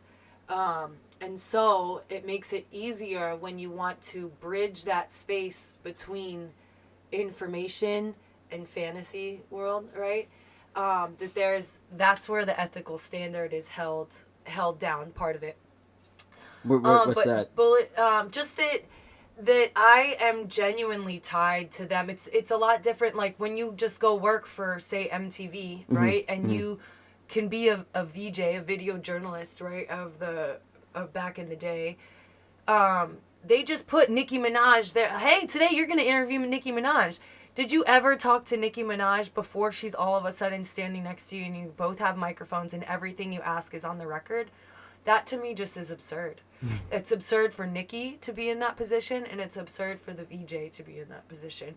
I love, like, I don't want to totally shit on everything, but that's just who I am. I can't, if I'm being honest with myself, I like shitting on a lot of the stuff on mainstream television. Yeah, right on, yeah. When there's like an uber celebrity and somebody with a microphone on a red carpet, and I'm just like, yeah, neither of you know each other. I like what you're saying. Yeah, it's like hilarious. I experienced It's totally that on hilarious a situation. small scale with RVA TV. Yeah. That was my first gig, hosting a music show, and I already kind of knew I was getting in there. And I remember Joe, the first day we met for a pre-production meeting, he was just like, "You realize we're throwing you in with the Sharks," and then it's like 8 years later, he's like, I mean, remember when I said we were throwing you in with the sharks? He's like, look at all these men, look at all this shit, And he didn't say it like that because he doesn't even say bad words, I don't think. But I mean, maybe sometimes. But He was saying that cleaner, huh? yeah, he was saying what? That cleaner. That cleaner? Like, look at all these dudes. Oh yeah, or just he looks out for me like a brother, kind of, or something. I don't want to like give him some title or whatever, but he looks out for me, and I think he was just giving me a heads up, like, we're throwing you in there with the sharks. And who are the sharks? Paparazzi? Just all the people, like, you're one girl, and at the time I was 21 years old, and you're talking to a bunch of 30-year-old guys who have been drinking and gigging for 15 years, or 10 years at least, and I'm there a little, you're just like standing there. But I had to dive in to understand some of these things and understand where the misconceptions were and stuff. And then to be put in that position, you're standing there and you have no idea who these people are. And even if you try to do some sort of research, it's not organic research. You don't really know them. You're still asking them questions based on what you think or whatever. And it's just an awkward position to be in. So I can't. I mean, hats off to you for doing that. I mean, I've done minimal like man on the street interview type stuff, and that's a little bit like that, Yeah, that is a forte of mine, man on the street. Because it's place and time. Yeah, woman on the street. Because place and time, it's more understood that you are in a man on the street mentality. So like outside of Comic-Con, to just be talking to other kids who are hyped about going into Comic-Con, way different scenario than talking to people you've never met before who are appearing at Comic-Con for something they've accomplished in life. And you're like, sorry, I can't keep up with all 800 people who are appearing at the Comic-Con today. I just don't know you guys. I don't even watch TV. But it's like I have a very active process. That's what Gonzo, active process of meeting people. So all the people I know in hip-hop, I've known a lot of them since their careers, before they ever put out a body of work, stuff like that. So one element is that I'm moving towards this space as an organic Gonzo journalist. Like, I just genuinely know these people, and I know the people that touch these people's lives, just on a very real level.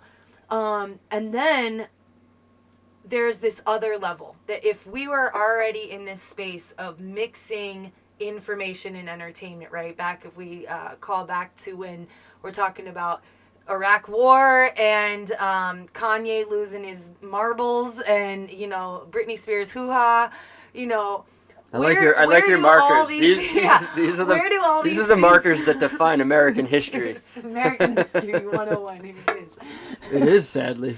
It is, though. I mean, and that's the beauty. That's why I love journalism. But so where it is that people want what they want to know and what they need to know.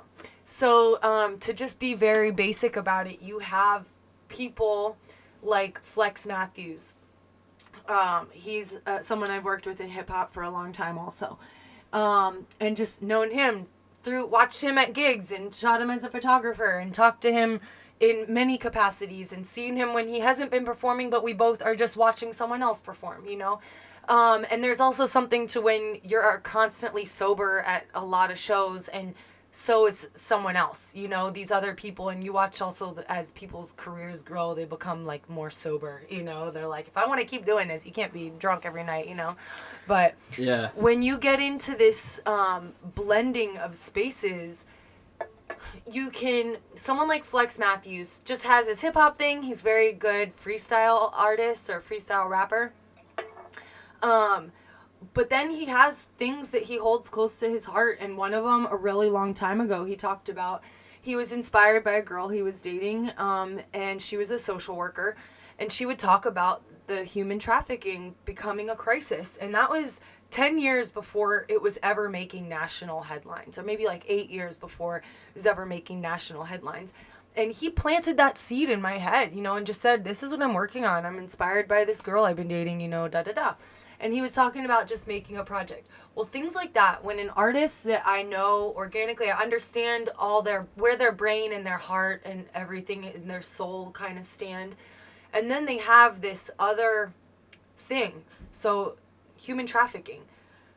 Well, then you have, when it comes down to journalism, right? What do people want to know? What do they need to know? Well, when you look at who are the biggest victims of human trafficking, well, in certain areas of the country and at certain points in time, a 10-year-old girl is the most extreme victim of human trafficking and sex trafficking, right? Kids. But how do you talk to your 10-year-old daughter or girl, right, about, like, if she's any healthy 10-year-old girl, she doesn't even know what sex is. She's not thinking about that yet if she's healthy, right? Yeah.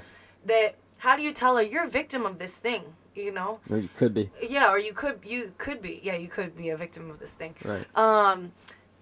So yeah, you don't want to just that's needlessly where scare it takes people either. You have to be sensitive with it and whatever, and that's where Bullet Stringer can be is a character and is adaptable to different stories and different ways of storytelling. And so Bullet Stringer can be this thing that acts as a buffer, it's just a character that can merge, and based on what myself and another artist are able to, that's part of when you just know someone else for so long, that other person can add to say, what if Bullet Stringer does this thing, to help us illustrate our story. Do you have, I saw you as Bullet Stringer, but Mm-hmm. Does she have a different voice than you? A bullet string. I mean, sometimes. Can you bullet string me right now? I can Can you string some bullets at me? I can string some. I'm always stringing bullets. That's the secret. But Hulk sometimes you're gonna hear thing. like a way New York. It's not. I don't really make it come out. Sometimes I think when I'm in bullet stringer mode, you're gonna hear that New Yorker thing come out because it was just like ingrained to me in here.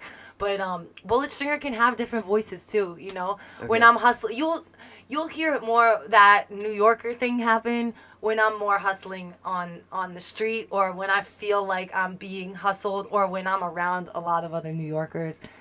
Because I have lived in a lot of places in New York with other New Yorkers, and a lot of these hustler types and whatever who just it just makes your way in there. I'm a very you gotta auditory, talk to them in their own language. very auditory learner. But if I'm like, yo, what's up? This is Bullet Stringer, live and direct. But it'll change a little. It's not like any multiple personality disorders. Was the bubble gun just a thing for that night? That's not necessarily a big defining trait. Yeah, of hers? that's there will probably be a different prop all the time. The idea is to always have a different costume every time. Okay. But the bubble gun might reappear again. I really like the bubble gun, but I thought of that. Yeah, as I figured that was the bullet stringer's kind of like she's gonna pop a bubble between questions. Like maybe she's gonna ask you an be... important question and maybe pop right in the worst time. I could see her doing that. So the bubble gun came just because I think from a photography standpoint, the lighting I knew was gonna be low lit. It's something to make happen, fill some space. It's visually stimulating. It's my prop. It's multiple things. I mean, if I were to guess, she's she disarms people with her sort of flooziness, right? Yeah. She gets that's maybe it's not the intention, but maybe that's something that does happen, I guess. But yeah, that's not, the purpose isn't to distract you into telling me all your secrets or anything like that. It's not at all. Not at all. There's nothing that's supposed to be deceitful or anything that's part of not part of living an honest life, Damn. No, it's none of that. I thought I was onto something right there. Right, no, I should have known based on the beginning of this conversation that you're not trying to deceive anybody. And I do think it's interesting, the more time I spend around comic book world, there's always this the superpower concept or the weapon or whatever, and I would never have a violent weapon ever. That's not my style. That's not Bullet Stringer. That's not Lauren Jaslow. I've never been a gun enthusiast by any means. If anything, Bullet is multifaceted in that I grew up with the Washington Bullets as our basketball team, and they changed the name in the middle of my life, I guess. But it's there was this huge controversy because it was they're trying to control gun violence, And they're like, we're not going to name this Bullet. Bullet is too violent a name for basketball. Is that why they changed the name? And so they changed the name, and then they had this big contest, help rename the Washington basketball team, right? And so it gets down to the top 3, and they have Wizards as an option. And there's this big controversy about the Wizard being the highest rank in the KKK and all this stuff, and like huge controversy around it for a city that is 99% black. And then it's still the name. And I'm like, that's fucked up. That cannot be my team. It cannot be my team now. I didn't realize. I didn't know all that happened. But Yeah, that's fucked. I let that team go. Then I had basketball in college, VCU, and then, being up here, and I lived with a bunch of New Yorkers out in Queens. I just, I became a Knicks fan. You know, just like. But isn't there an Go argument to be Knicks. made? We need to reclaim it from the KKK by using it in more things. Reclaim that word. We can't let Reclaim the the KKK KKK? take Wizard. No, yeah, we can't. But, you know, it comes down to, you know, Redskins, they're going to take that from me, too, even though it's like, it's Yeah. mixed feelings. I maybe sound apathetic. I'm like, come on. No, it's all It's my fucked last up. name I got there. We're the Warriors. I don't ever think of it as a Wizard. some sort of a slight on anyone else's. I thought it was like historical valiance, like, you know. We want to be the Redskins. We want to be the Warriors. We are the champions, you know. Yeah. But you know, maybe we just go by Washington football team. I don't know. I don't know. I don't know. Are you big into sports? I do. I like sports a lot. Yeah. I always played sports growing up. And it's something I think the more you're away from your home, you view that thing as more home. Like even leaving, once New York kind of became a home for me, leaving it and you're in the airport and you see someone with like a Mets jersey on, you know, you're just like, what's up, fam? Like, you know, same with when you see people wearing a Redskins jersey and you're on the other side of the country, you're just like, yo, what's up? Like, you would get me right now or something. I don't know. It's like you're just, when you're just away, it becomes a, I don't know what that word is. It's a quick way to bond. Yeah, just like It's an automatic it's that bond. thing that reminds you of home, and you don't even realize it reminds you of home till you're all of a sudden away from home, and then there's Yeah. this thing. Yeah.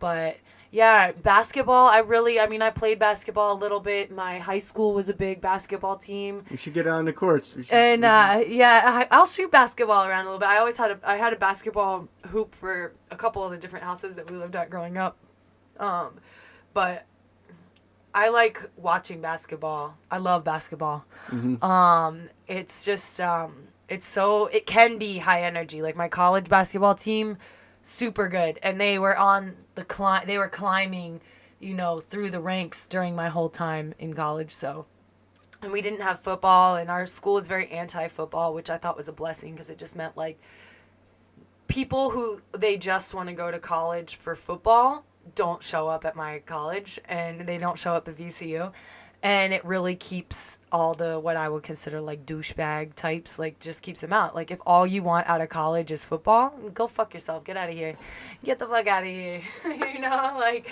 there's so much more to college than football, you know. So yeah. Yeah, I'm always embarrassed to say it, that I'm really not into sports at all these days. Not but at all? basketball was my jam. That was definitely my favorite game. Who's your team? All the games. It was the Bulls. The Bulls. It's so corny. Doubles. I mean, I came up in Jordan's time, so I was just obsessed with that. Oh yeah, but right though. I mean, My Jordan next was team a would cool have been cat. the Knickerbockers as a New Yorker, but I remember all the didn't- kids I in didn't school really care like about obsessed Ewing. with Michael Jordan as a kid, even though we were not in Chicago. Yeah. No, Yeah. it was wild. I mean, like, Yeah, the Patrick Ewing, the Knickerbockers. Knicks were good back then, too. There was, Yeah. like, an all-star team for the Knicks, but the Bulls were amazing. You know, it's like, I think Yeah. everybody's into basketball agrees that was just a phenomenal period in time. Yeah, I always watch I can watch the team. It's so hard for me. I have this thing about me where I could see somebody on TV. It does not resonate. I think that's why I pursued in a gonzo fashion my journalism. Like, I can see someone or hear someone's name a whole bunch, but until I've met that person in the flesh, something about it does not connect unless I meet that person in the flesh. Like I'm not gonna, I mean, maybe like Michael Jordan. I think I would still maybe not really know who Michael Jordan was right away if he walked in the room. Like maybe. Well, he doesn't look the same as But, he did. But I mean, I remember I was in Chicago and I went out with some of these cats, these these boys, they were quite fond of Bullet Stringer, but I was at the Soho House, and there were some. I guess it's a place where you have to be a member and there's money, and I wasn't even allowed to buy my own drink there because it's a members only, so they had to buy me drinks. I was like, then yes, I'll have another Don Julio, thank you, But Scottie Pippen was there, and this one dude was like losing his shit. I'm like, dude, you can't lose your shit right now. Like, you can't go talk. Look, he's talking to a chick right now. Like, you can't go interrupt him. That's totally rude, But that's where I'm just so happy, and I think it also has helped my love of New York. Is like, I don't know who's walking around me, like maybe some people call it like stupid, or maybe I've like lost 500 opportunities, but I wouldn't want to like I just can't imagine if I'm that person and someone like stop you and try to like oh my god, you're this person, can you make me do this thing, get me in the door to do this thing. But it's not like, that's not my, I guess it's people who like want to be famous. That's not like my goal is not to be famous. Like, I have messages I want the world to hear, but the goal is to not like, when you're famous, it's like you may get like a lot of money, but you're gonna have to spend all that money, just like we were saying before, to buy comfort and privacy. Like, that's all it's gonna buy you. Yeah, when all you're that famous, money. you need to spend money on the you privacy can't part. ride the subway anymore. Like, to me, that would be such a blow to my life. Like, just never be able to ride the subway anymore. I think that's a thing. What? That's a phenomenon. That happens to a lot of people. They become famous, but they don't have the money to support it. Yeah. And their life just becomes hell. I bet you're right. Yeah, the people who aren't getting the $68 million You have to keep getting that money to keep up with that. Yeah. The people. Yeah. I couldn't. I don't know. I guess we'll see what happens in life. But I know I have a very clear vision of what I want in life, It's very, feel like with all that same money, you can still also buy yourself a low-key hideout, a low-key lifestyle surrounded by people who support your low-key lifestyle, and stuff. But that's, if you've been living an honest life all the way up through getting to that point, you will have honest people who genuinely value you for, for what you do on your day-to-day. It's hard enough meeting a dude at a bar, God forbid if I'm dressed up like Bullet Stringer, but like just even when you're just what people would call like on your 9s and 10s, right? Like you go out for a night with the girls, you want to like look cute, right? I know exactly what you're talking about. You know exactly, of course. Yeah, do my hair up and get my heels on. All your hair. Yeah. I keep thinking too. You're not even angry. Like your short bald angry show. You're not even angry. But yeah, you're not the first one to call me out on that. Yeah, but yeah, it's like you go out, and when guys meet you like that, I guess superficial dudes. But that's why you don't want to like. I mean, why even your grandma probably tells you from the time you're a kid, like, you don't go trying to find your lover at a bar, like maybe it happens that way. You're saying you don't, but there are so many people do. They're just like they just they feel like they need their love in their life or something. They're like, what? Maybe I should go out to the bar, and it's like, really, like that's your way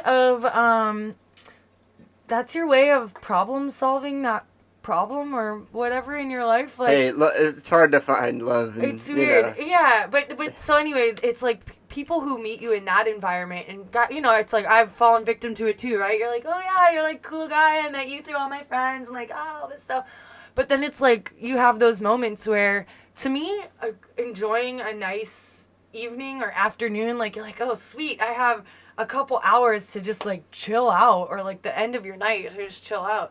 To me, I want to just like sit on a couch and smoke a bowl, and there's no makeup required for that. There's no outfit required for that. But some dudes are not okay with that, and it's when you meet someone in the space of being dolled up, some of those people, it's like that expectations thing again. They just expect that like that to come every home. night that you have free time, that's what you're. Well, do. you're putting You're gonna yourself- get dolled up, right? And you're gonna go out to the bar and have drinks. Well, not me. That's the nature of what we're doing in entertainment. It's like we all become. It's not just. I'm not just saying you. Mm-hmm. You become a fantasy creature to other people. You Yeah. know, and they project all their desires on that and expect that. You know, in all kinds of weird. They're gonna have their own weird fantasies based on that. You know. Yeah, totally. It's so. I mean, and I've attracted obsessive types since I was a kid. You know? Yeah. And so Stalkers it's, and shit. Yeah, or boys who just get really obsessed. You know, boys who don't take no for an answer. You know, just people where you're just like, no, I'm sorry. You know, like you just tell someone, they ask you out or something, and you're just like. You know, you try to be polite, like, oh, no, thank you, you know, or whatever. And then they just don't listen, or, like, they think it's cute to be, like, persistent. And I would say there are times when guys have pursued me and been persistent about it, but, and they win, you know, but it's like, They win. it's just weird. Like, I guess there's just a natural When way you to say go it like about that, it things. sounds like anybody who tries hard enough is Yeah, gonna well, win, and it's like but anytime. Well, I mean, there's something to tenacity, and There that's is a something. journalism thing, you know. as long as you keep the creepy stalker side like to a Yeah. minimum, and you're Yeah. persistent. There's a difference. You Well, know? it's Like, it's a just be difference. Like, persistent. are they capitalizing on you being in a vulnerable state, or are they genuine? Like, do they just like? We can just get crude for a second. Do they just want that pussy, or do they really want to spend time with you? Because like any person, but it's like the older you get, the more. And it's like I've known for years, but it's like any guy who's worth being with can keep you perfectly entertained on a park bench for $0, with zero makeup, with zero fancy atmosphere. It could even start raining and there could be mosquitoes. And it's like, some people will be like, oh my God, this is horrible. But like the right person will make that not seem like that big of a deal. You hear that, you know, fellas? You gotta get your you hear park that. bench game up. Yeah, get that park bench game up.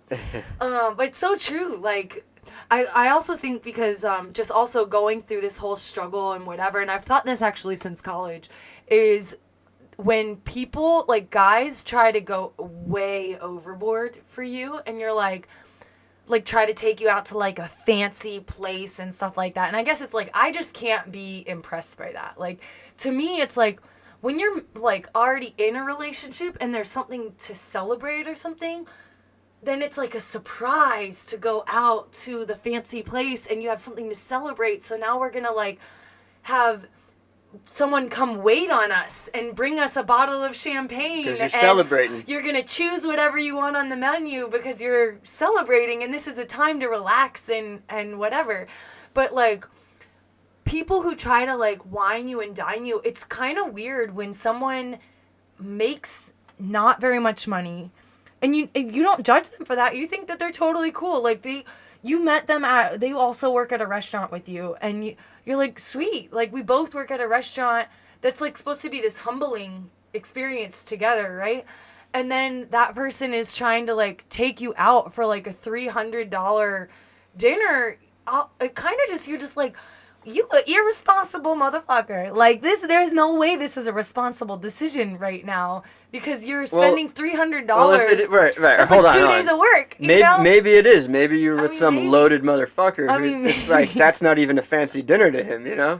Yeah, But, maybe. but let's be realistic. What we're talking about is like, yeah, it's a very common thing. You gotta go for all those expensive meals, spend a ton of money. It's a back to expectations. It's setting up irrational or not. They're not Or real. that too, It's not yeah, real. it's setting This is up a fake irrational life. expectations. Like, cut to a month later, you're not going to be doing that anymore. Are you going to be now disappointed that he's not taking you out to those fancy Yeah, meals? it's No. like, build it. Win You my gotta- love on a park bench, and then gotta get then your we'll park hit bench the game up. falafel cart. Hell you know, yeah. $5. Like, you know, it shouldn't take a whole lot. You know, it's like, excuse me, and this cough. You know, I hope it's my this. asthma. I hope my female listenership goes up and they hear this. We need everybody to hear this. Yeah, yo, Ian is a great catch. Anybody out there? I don't know. I didn't mean it in that way. Yeah, we I meant to change the culture in a to positive way. change the culture. Yeah, isn't that what we're trying to do? I don't know. Don't you think you're trying to change the culture? That's what you kind of said that already. I mean, Maybe not change, but it's contribute that to it in a healthy journalism way. thing. I can't make people change, but I can inform them of what I have collected over my time Right. on Earth. You know, and it's like, Do you to do me, you consider that's what you weird. do art? There's like an art aspect to it? Like, I always say art is my journalism. Journalism is my art. Right. Just because my content is art, and my way of doing it. Like how I was saying, I have to meet people. Like, you could put, like, any big name person that, like, everyone else on the face of the earth knows this person. I probably don't know them. Even if I've seen their big movie or something, it probably has not, like, sunk in who they are. You need to I work have to that. meet them, and then it still starts with, all right, like, Yeah. where do you stem from? Like, I don't know all the pieces, you know? I just want to throw this out there. You don't need to take it or leave it, but Yeah. that could be part of the Bullet Stringer character. Like, you're thrown out to a red carpet, celebrity comes your way, and you're just not even trying. That could Like, totally like be. you've got some other weird, like, That would be a very she as a character interesting- has some other weird agenda, and she doesn't even know who the person is. Yeah, and I she would kinda have doesn't no care. idea. And No But you idea. should, like, own it and just be like, Like, that's every the character. other person on the red carpet's like, oh my god, Like, it's so and so. You got Michael. Go get them.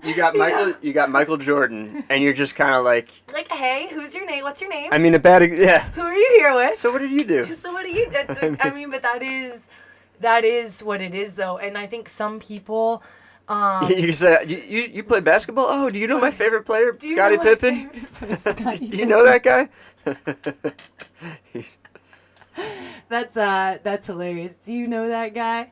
Yeah, Michael Jordan. I bet he'd have to, like, have the gold or the diamond ring in his ear or something. I'm sure I would maybe get it because he'd probably be way taller than me, even if I'm wearing heels. What is and he? stuff. I know exactly how tall that motherfucker is. 6'6". Okay, I'm tall. That's a foot taller than me. Yeah. You know, I mean, a foot taller than me. That's tall.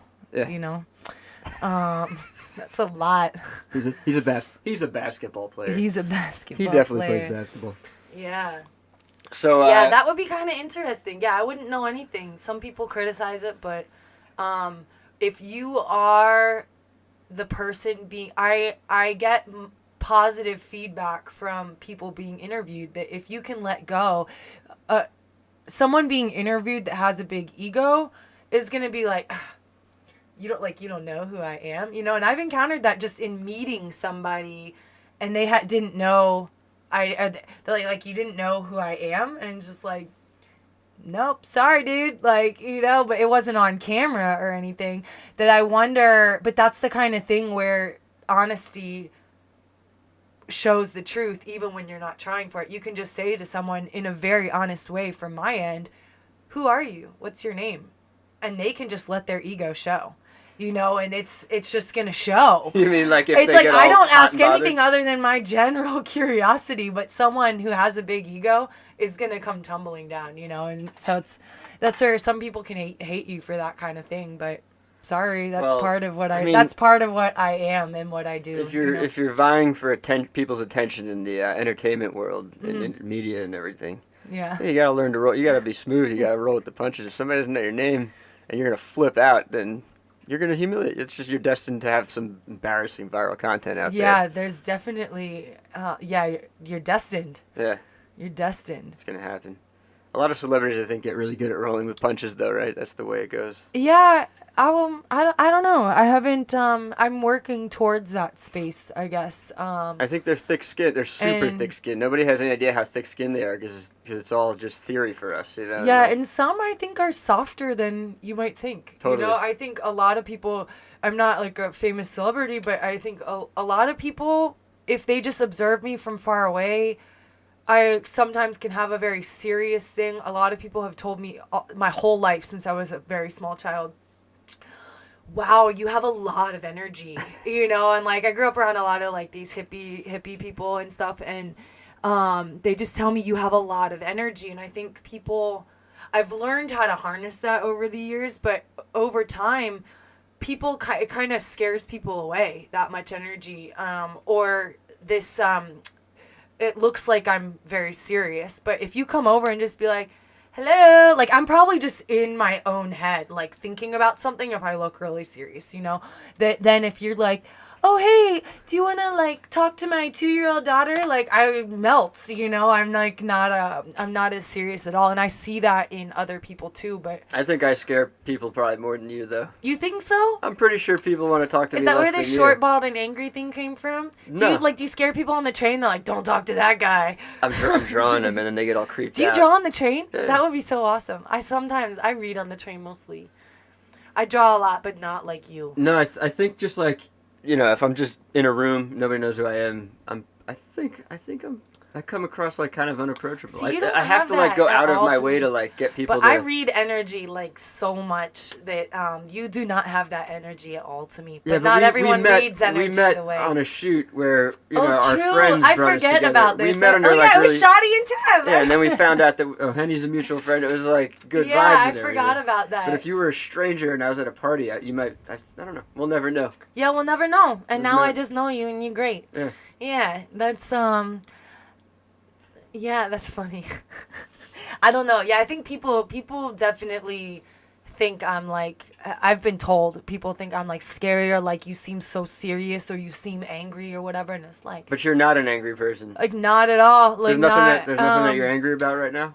No, I mean there are certain things you will know. Like I've told that when I've been a manager places or when I work with people, I will tell, or like when I'm producing something, like people be like, "Oh my god, like are you okay? I'm so sorry." I mean, usually when I'm producing a film, I know like everybody pretty well or whatever, but it's you know, I'm like, you will know because I don't fake stuff, I don't hide stuff. I will just tell someone, "Look, I'm angry with you. We need to take 10." You know, or like, what I do the same thing with everybody, with boyfriends, with every kind of relationship, you know, and it's I just make it so that it's just weird to me when people think I'm angry and I'm not, because I'm like, no, I would tell you, like it would be abundantly clear if I was pissed off at you, you know. Maybe you should start a shorter, not like a podcast thing, like a 10-minute series with Bullet Stringer, Take 10 or something. Yeah, that's a And great it's just idea. Like you take them aside and you dig in hard. Or something. I don't know. I have a lot of ideas and a lot of things that are just kind of sitting, wait, like even my website, it's all gone to shit. I'm just like letting it sit there for a little while because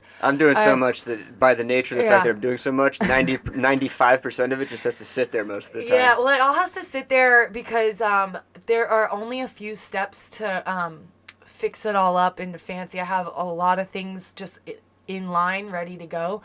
But I need to have one solid place to live and operate from and know that place is not going to go away for an entire year. Man.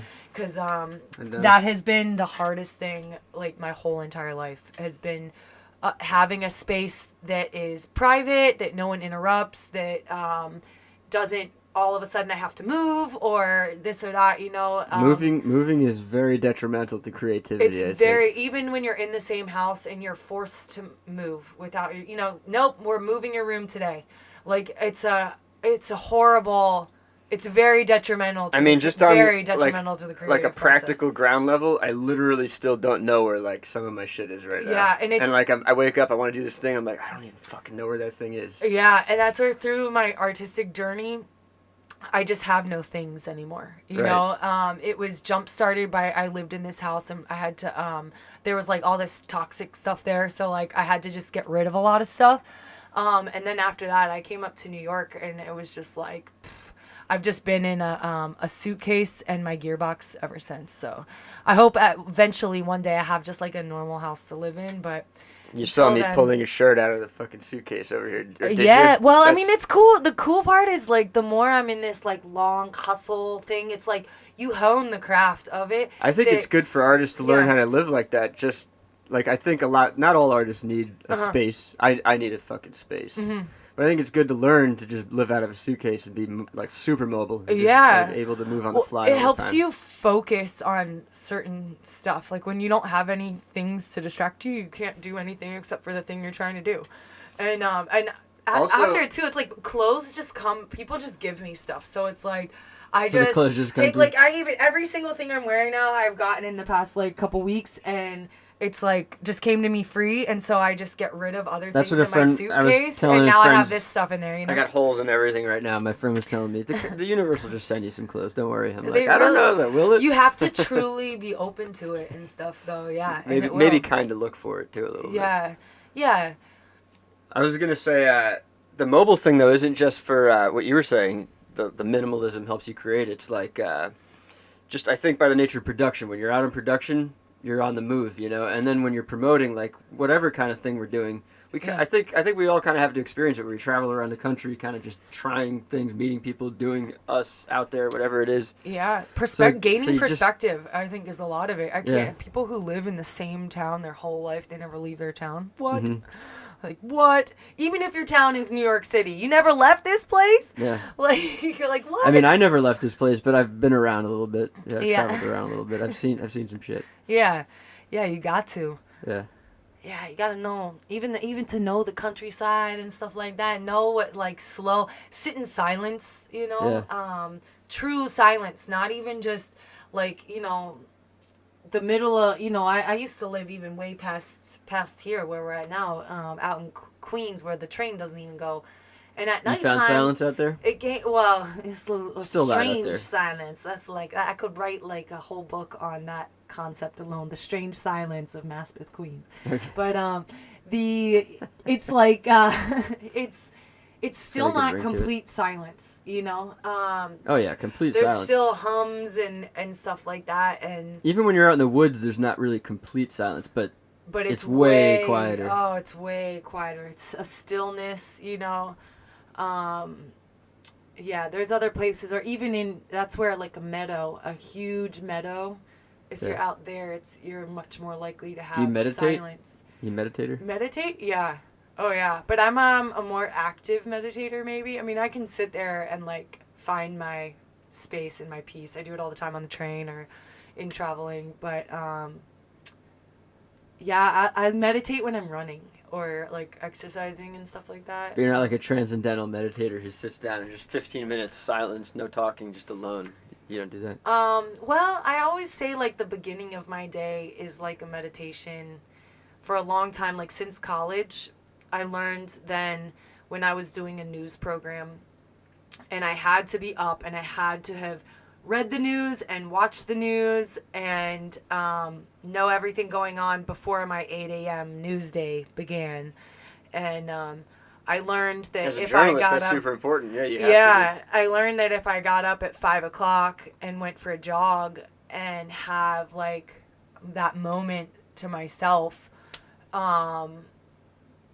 I can totally rule the day. Yeah. And so it may not look like what you would expect meditating to look like, but I have definitely, if I'm having a good day, I've definitely probably had that beginning of the day, you know. Or if I'm having a bad day, I probably never got that beginning of my day, you know. Yeah, I'm bad about because I could say the same thing. I have all my meditations, but I'll go for like a month in like an angry tiff, just walking around like fucking like And not you never meditated? I think I need to just like legit meditate. Like I think there's something to be said for it. I mean, I think even if you want to take all like religious concepts out of I do. Philosophical I'm not doing it concepts for out of well, maybe philosophical. I'm doing it for that, even just in a not sense religious. of general time management, you know, checking in with yourself at the beginning of the day and just being like, what do I have to do today? I think the time management part of it's good because You know, and it's like, or are you asking yourself to accomplish more than yourself can accomplish in a day? right. Or are you doing something on behalf of your own desires? Are you doing it for someone else? Is this a time when you wish to give a part of yourself to someone else? This is my journalist notebook. No, it's Yeah? not. It's my to-do list. Pokemon! If I can't fit it on one page, Right. I'm probably being unrealistic. You know? Absolutely. One small mine is a page. Post-it note. Yeah. Is what I use. So I always have So a you do planner that. of the whole month. Yeah. And then I create a daily to-do list. And Nice. if it doesn't fit on the Post-it note, it's probably not going to happen. Do you do your to-do list like the day of, the day before, or weeks before? Not weeks before. Right. Unless it's like planning a film. But then Right. that goes Yeah, films you beyond gotta a have Post-it lists note. on I lists still on got to make a lists. Post-it note for the day of a film. Right. Like, are we still missing a piece of wardrobe or something? Or Yeah. is so-and-so told me they're coming late, I gotta remember to text them back at whatever time. I'm pretty off my routine right now, but I try Yeah. to do it like right before bed, like as I'm going to, like right before I close my eyes. I don't fall into like any like adhere to any plans like that, but I have a space that's always ready to take the next action. So yeah, like, but Post-it notes, it's like, you know, oh, can't forget to do that tomorrow. I write it down, you know, and then you just have your Post-it notes started for the next day, and you can add to it till it's full, you know. Yeah. But we're coming up on 2 hours here. oh yeah, all So right. It's time to wrap. Time to wrap it up. Yo, rap. You want to rap for me real quick? Do you rap? No, I probably could rap. Rappers are always like, when are you gonna be a rapper? Probably not in this lifetime. I write a lot of stuff that maybe someone else could rap. Do you have any closing advice for creative people? Closing Journalists, advice for creative not even creative people, just people. Period. Anything to say to humanity? Be a nice human being. Be honest. You know, we talked a lot about that. Live an honest life. When you live an honest life, you know, you don't have to worry about anything. You don't have to like keep track of anything. And Steer I've watched clear of so CIA many people, procedures. Yeah, I've watched so many people who just like they gotta keep secrets, and they try to get you to keep secrets for them, and it's just like such a negative space to exist in, you know. You just have to remove yourself from those people. But yeah, closing thoughts for creative people. Yeah. For creative people, for everybody in the world, live your best life. To live your best life, stay honest. Like but visualize it and go for after creative it. people, just like you know, I love always revisiting those people at the very beginning of their career, and don't ever doubt what you're doing. If you think you have a great idea and you know it's coming from a place of heart, and you're not hurting anybody, and you don't wish to do any harm to anyone, just go. Just do it. Don't worry what anyone thinks about you. Don't worry about what someone thinks you look like. If you got to practice your trombone in the park because that's the only place you can practice it, just go practice it in the park. Don't worry if the man over there thinks you're going to hit the wrong note Get or your whatever. park bench life just game do up. it. Yeah, get your park bench game life up. When you got to take a break and that hottie just comes over on the park bench, go say what's up to her. But, you know, you can't, like... And at the same rate, like where you would say life is too short to worry about those kind of things, life is so long. Don't worry that if it takes you 10 years to build your vision, you know. Don't beat yourself up too don't much if beat it's yourself taking you a long up. time. Yeah, life is so long. You know, I'm 33, and it's been 10 years of really hard work is where I'm at right now. Like 15 years of building this vision, but 10 years of 24/7, it's the only thing I can think about. Every ounce of my soul is going towards moving in this one direction and to accomplish this one vision. And I'm still 33. I'm still so young. The thing is I've limited my responsibilities. It's an expectation for myself that you have to check in and meditate or whatever with, but like, I wasn't trying to have kids. So like, I don't sit here and like feel like I'm behind the curve, you know. It's like, yeah, maybe kids is in the cards for me one day if my soulmate wants to come meet me someday, you know, or whatever, woo me on the park bench or whatever, right? But it's I don't feel like I've lost time because I never was expecting to have done anything else. And then it's just like knowledge is so genuinely power, you know, when you know life expectancy is like 85 or 100 these days, who knows, you know. It's like you can get married now and still be with someone for like 50 years. Like, that's a long time to like share your personal space with them, to raise some kids, and to have some time to go travel the world after that. Like, you know, it's like life is plenty long, that if you really have a passion in your heart, the thing you don't have time for is letting other people ruin your day, try to convince you to go in another direction, try to convince you to dress differently or to talk differently or to change your attitude or perspective. If you know you are coming from the right place in your heart and you mean no harm to anyone, you need to not worry about anything that anyone else says. So anyway, that's about it though. Nice. Thanks for having me on here. Thank you for coming on. Do you have any closing thoughts for the world? Yeah. Especially for those men and women who are in the CIA, or even LGBTQIA people in the CIA. Mm-hmm. Find a park bench, smoke a joint, get in touch with yourself, get the fuck out of the CIA, and then come on this show. I want to talk to you. Yes, I would love to make that. I would love to hear that. If you really take that advice, that's good advice, I would say. I 100% want to talk to more journalists who are like on the front lines of dangerous places. Mm-hmm. And then, definitely I want to talk to CIA people for sure. Yeah. And I know there's ex-CIA people I could reach out to, but I want to find somebody who just defected. So, they're like fresh? A recent defector. Yeah.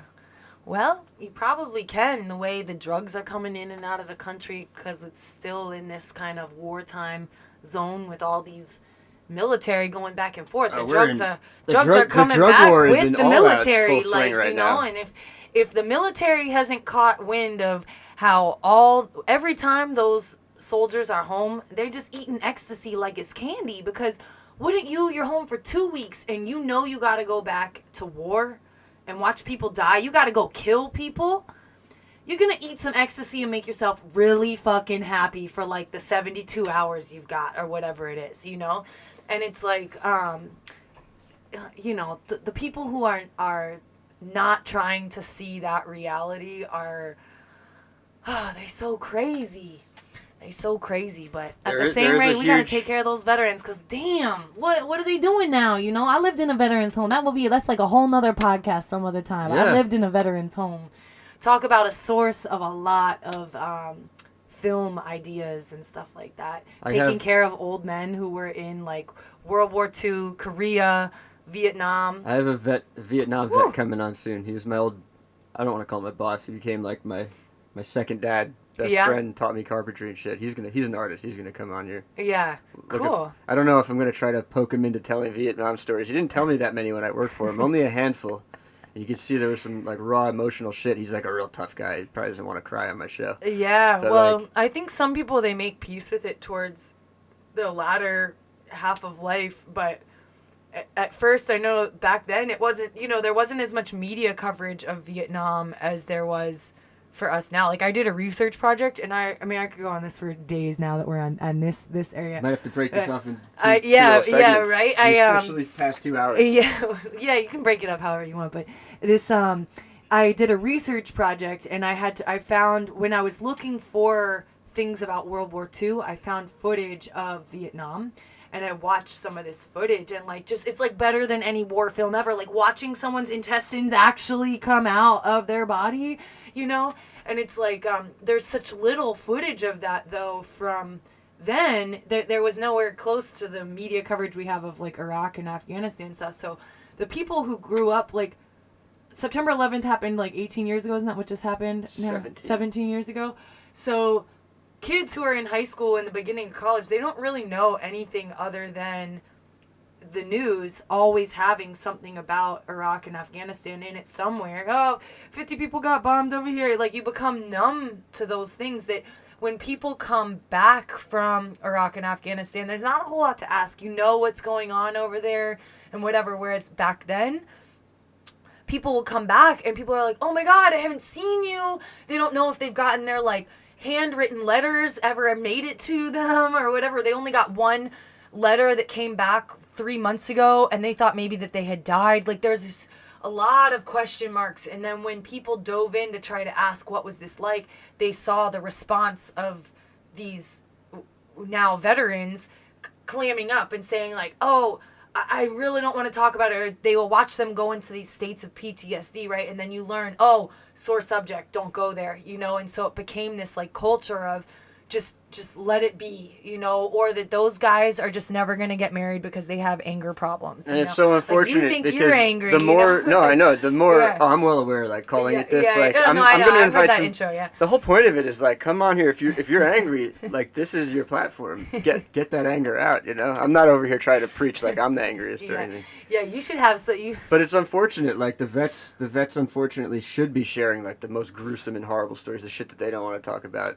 Yeah, they should, but they need to do it off the record because a lot of them are being, you know, they have to keep it. It's a level of intelligence. It's a level of national security to all this shit everybody needs to hear it, see it. Yeah, it shouldn't be secret. Do. Yeah. It shouldn't be secret. Yeah, they should see what Because I saw in my journalism footage. There's this whole, like, level of humanity across the globe that's kind of like, not just numb to it, because a lot of us do watch a lot of content, so a lot of people are just kind of numb to violence, and we're just like, it's no big deal. Yeah. But there's also a percentage of people who just aren't aware of anything, really. Yeah, know? I mean, yeah, but that's going to be... that's just what the powers that be want. They want it to be like people, that. Yeah, they're so happy. The people that are just the system. totally the system keeps itself. And some people ignorant. are so happy maintaining a state of oblivion, you know.